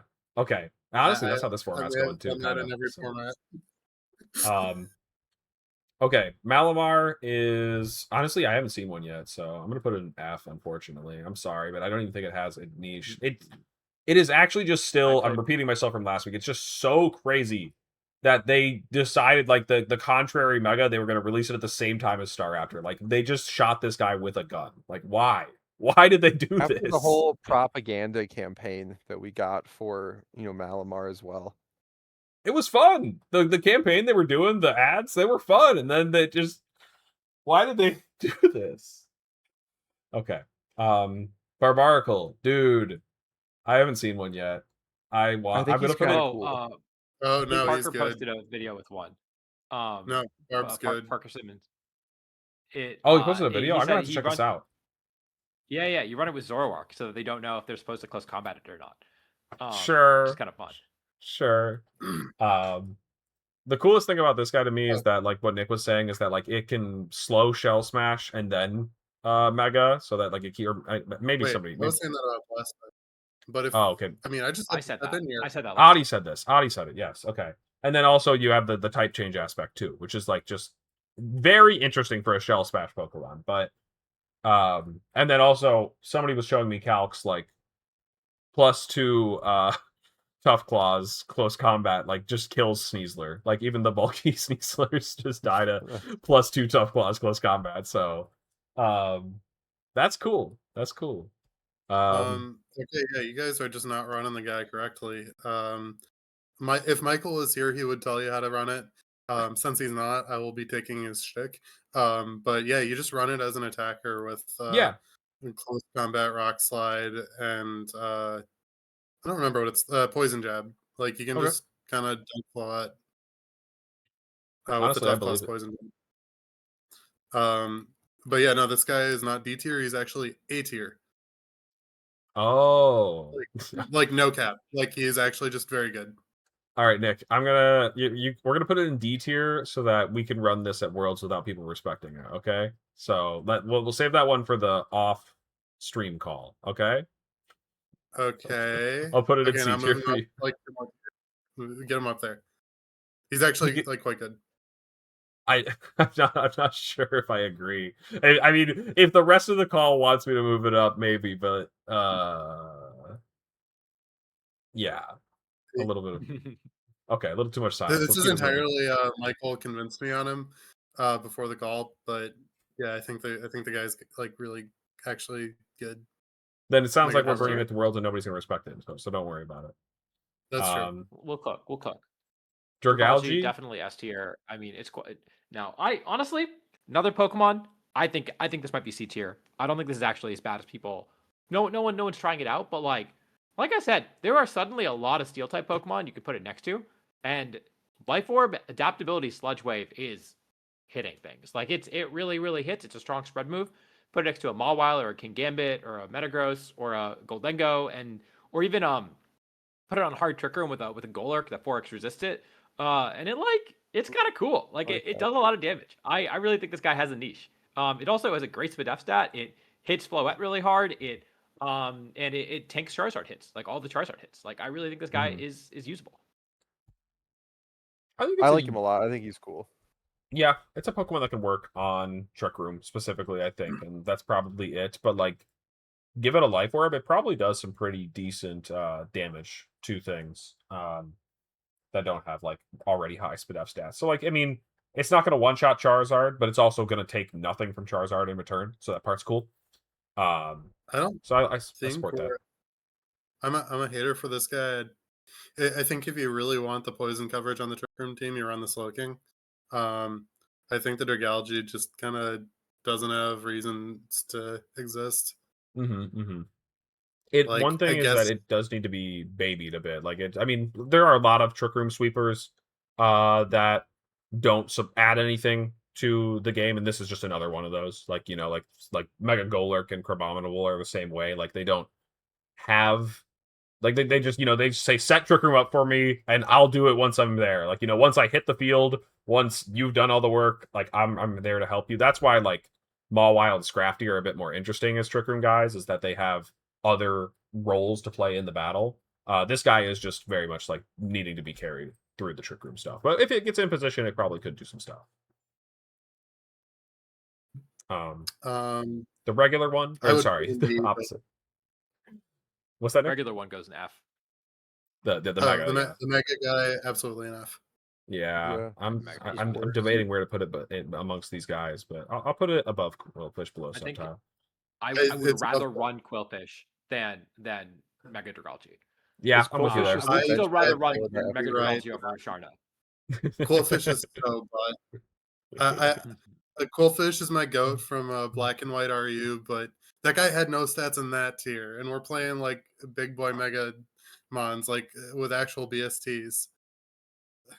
Sometimes Dude, why did they do this to Scolipede? I don't even have anything funny to say about Scolipede, man. There's just nothing. They did nothing for this guy. I really did him dirty. No, this is the Urshifu counter. We set up Iron Defense, and then we're just not getting crit. Yeah, sure. Okay. Convinced yet? Did it get body press at least?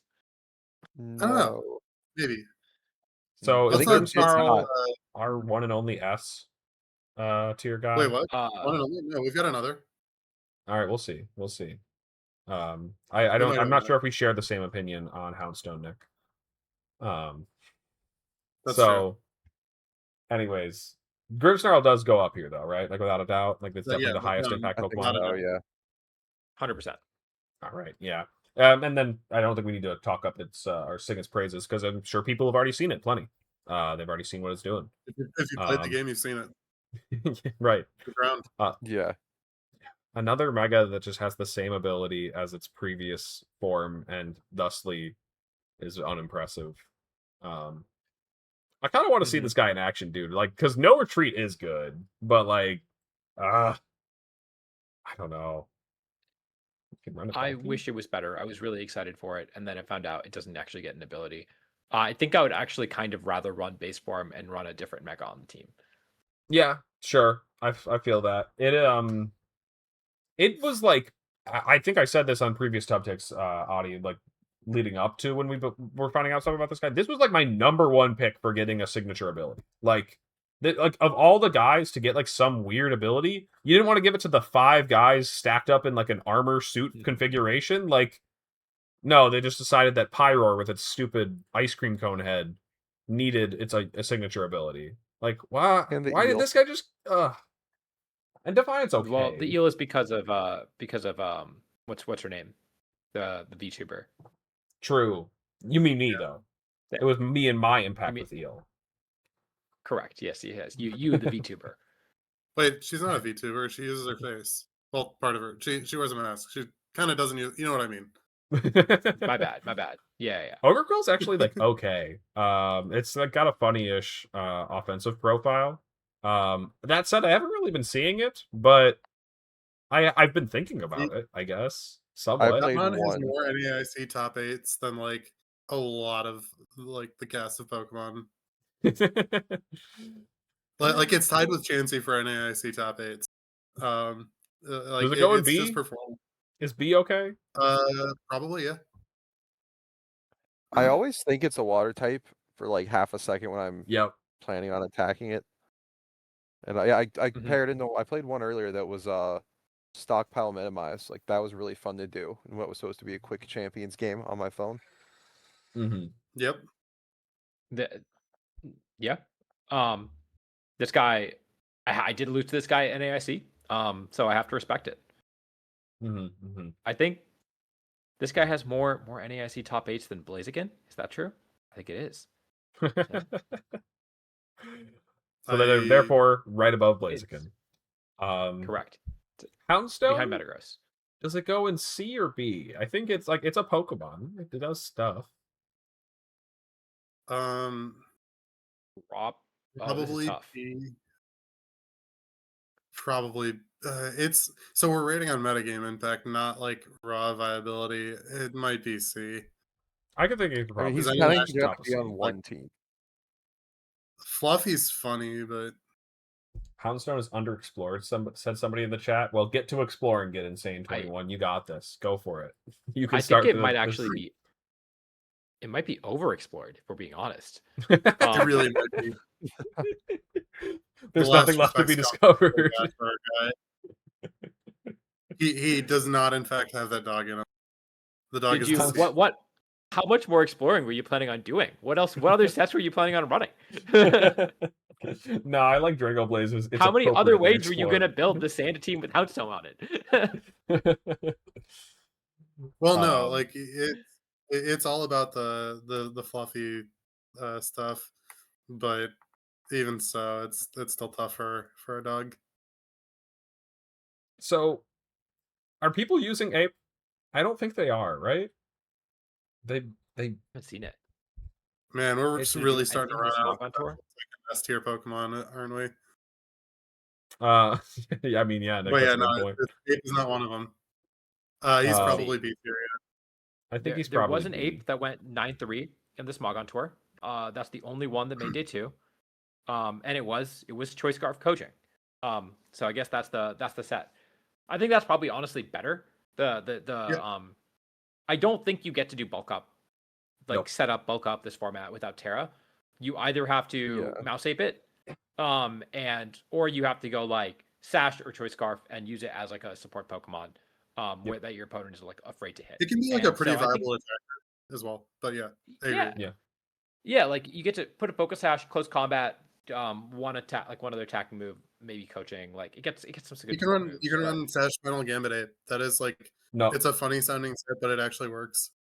Huh? It doesn't Final Gambit anymore. No. Oh shoot, you're right. Okay, you can't do that. You could do it. That was honestly, that set would probably be doing pretty good, especially because you could just delete every mega in the game. So they could do that. Probably a good thing that they didn't give it. Yeah, that was I think kind of what they were thinking. So they're crazy for that one. Okay, good counts. Yeah, I think a lot of people said I want to run Grimmsnarl and Annihilate, but I don't think that's viable. I think putting 2 fairy weeks on your team that are slow and setup-y is not as good. I think I'd rather run Sarah-Ledge if I'm going to try to set up a bulk ups on a guy. Does anybody like that in the Oh, go ahead, Don. Oh, sorry. Go ahead. I would say losing the because Rage Fist doesn't stack anymore too when you switch, right? Yeah, when Yep. you switch, it's You, gone. you do lose Yeah. your stacks. Yep. Really tough for a hero. So, does anybody think that Golden Go shouldn't be an S? I think that's where he belongs. The thing I think is he's that underexplored a little bit for sure. I could see it. Like I said, I thought the sash and the scarf set were kind of cool as options for it. But yeah, I think that it's the main thing about Golden Go is like I don't think it's like fantastic. Like again, this is rated on like how like compared to the rest of the cast, how much they're impacting the metagame as it is now. And I think this is probably like one of the most viable Pokemon to be adding to your regulation MA teams, basically. I don't think it's like S tier in the format at all. I think it's just okay. But I think that it's way more impactful than everything else below it. So Yeah, I mean, we saw some teams that were trying to splash Aegislash onto their teams in MA, but Aegislash has the issue where it kind of sucks. And Goldango, like, only sucks a little bit, and that's, like, only in some contexts. Uh, it just has the typing that completely walls out Sneasler. And, like, when you're a nasty plotter with a good spread move, that has an immunity, like a hard immunity to one of the metagame staples, that's a lot of space that you create to just like get a free nasty plot and then go to town in a game. The one And make it rain, you don't get to spam make it rain like you did before, but that's okay. The one is already enough to make it count. You might have 95. to be more Shadow Ball reliant, but I do think you still run plot and make it in Shadow Ball protect on the guy. It's also just a really good leftovers user because again, it's got the weird typing that just walls out like a decent number of guys, Yep. and so you can. People are saying you can't protect President Goldie anymore. I still think you can. You just have to click Shadow Ball with it, and that's just like Yeah. okay. You can even run Flash Cannon if you really want to. You can, but that's Maybe. cringe and bad. But you can do that, but it's bad. You can. It's like running Dragon Pulse on your Raging Bolts. You know, like if you're setting them up, I kind of get it. Maybe, yeah. No. Oh, the Sash Power Gem into Instant is also pretty cool. Yeah. Mm-hmm. Power Or Gem's Life very Orb. real. Yeah. Or Life Orb. Yep. I think if I were to do this myself, Grimmsnarl is like a tier above everything else. And I think Goldie is pretty comparable to Staraptor and Swampert. And then the next four are like a half step below that. But I think that, I think Goldie is very, very good. I think it's going to be a huge metagame impact. I think it probably is I don't want to say the best steel type because the best steel type is probably still King Gambit, but like it's next to King Gambit as far as like the best steel type in the format. Yeah. Yes. I think if anything, King Gambit's just become a better steel type with some of these guys getting added. Yep. I agree mean, with yeah, that too. when you're talking about steel types and you put them across from each other, King Gambit will win. It's true. No, Unless I you're- just did a focus blast. Unless you're brave enough to It's use that focus blast. That's true. All right. Well, that's why I've been training it with my Mega Halucha, right? That's gonna work. Clicked an ad. Oh, Mega Halucha. Yeah. Or Raichu. That one doesn't work because of getting spoiled for the people in chat not paying. That's the joke. But I know, but someone in chat probably didn't. So okay, so it would be really dope if you could, but you can't. Man, there are more steel types down the road. That's true. Heatran and Golisopod too, right? That one becomes steel, I think, right? Oh, it does? Yeah, Bug Steel. I think it's Bug Steel. Golisopod's potentially cracked, but that guy's not out yet. But I was really hoping we were gonna get him in Reg B. He's too good. It must be strong. Like that has to be like. Hopefully, the reason that they're holding it back is that it's like really good. He's gonna be very good. He's got so many stats, man. Yeah. If they give that guy like all it needs is leech life, which it's had, and like Swords Dance leech life goes a little stupid. It's SD Iron Hands on crack. 75, you just say that 120. Oh my Yeah, god. he's pretty stupid. What? Oh, okay. Yeah. Anyways, all right. So I think that's gonna be it for this week on Tub Takes. We were talking about doing the Calcas right at the end of this one, and then we ended up going way longer than I would have thought. Again, even though I thought that this was supposed to be a light You're- episode, we didn't even dive into the teams that much because there was just so much to go through with all the new Pokemon. I mean, the format's still fresh, the format's still new. It's exciting to talk about it. So I'm glad that we got to do that, and then I'm glad that Nick and Don, you guys gave us your time today to come hang out and yap with us. Of course. Thank you for having me on. I had my propaganda calculus right. Ugh. Yeah, It's fine. It's fine. Wrap the show up. that's true. Oh Whatever. yeah, I forgot he wanted to do barbarical calcs. Nick, we're building that one off call. We're building it off or off stream. Okay, that's the you gotta. Shh. Yeah. Everybody it's fine. forget- I'll read out my calculus right. It's fine. Audie, delete the VOD. Delete the VOD. We can't It's have gone. people knowing about our. You actually barbarical you team. cannot see this on YouTube tomorrow. You will have to watch it live on Twitch. You certainly that's a will good never point. never see this live on YouTube tomorrow! !YT in chat. Where this VOD will definitely not be tomorrow morning at some point. Every time we say barbarical, it just becomes like static. Audie edits out like the mention of his name ever. And then it's just like, wait, why did they never talk about barbarical? Anyways, yeah, you can find us over It's there on YouTube already- tomorrow. And thanks. It's already for, the thumbnail of the last video too of the last week. Oh, We're spreading so much barbarical propaganda on this channel. I think it's. You heard it here can't- first. Maybe you heard it here first. Maybe you heard it here first. We'll find out. TBD. All right. Unfortunately, yeah, I am hungry, so I want to go get dinner. We'll figure out who we're gonna throw this raid over to. Looks like Ryan streaming. Sableye. All right.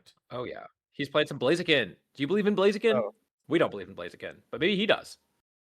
Blaziken's cool. Blaziken's cool, but yeah, just kind of. All right. Anyways, y'all have a good night, and we'll be seeing you next week. We're on Top Ticks. Later. Bye.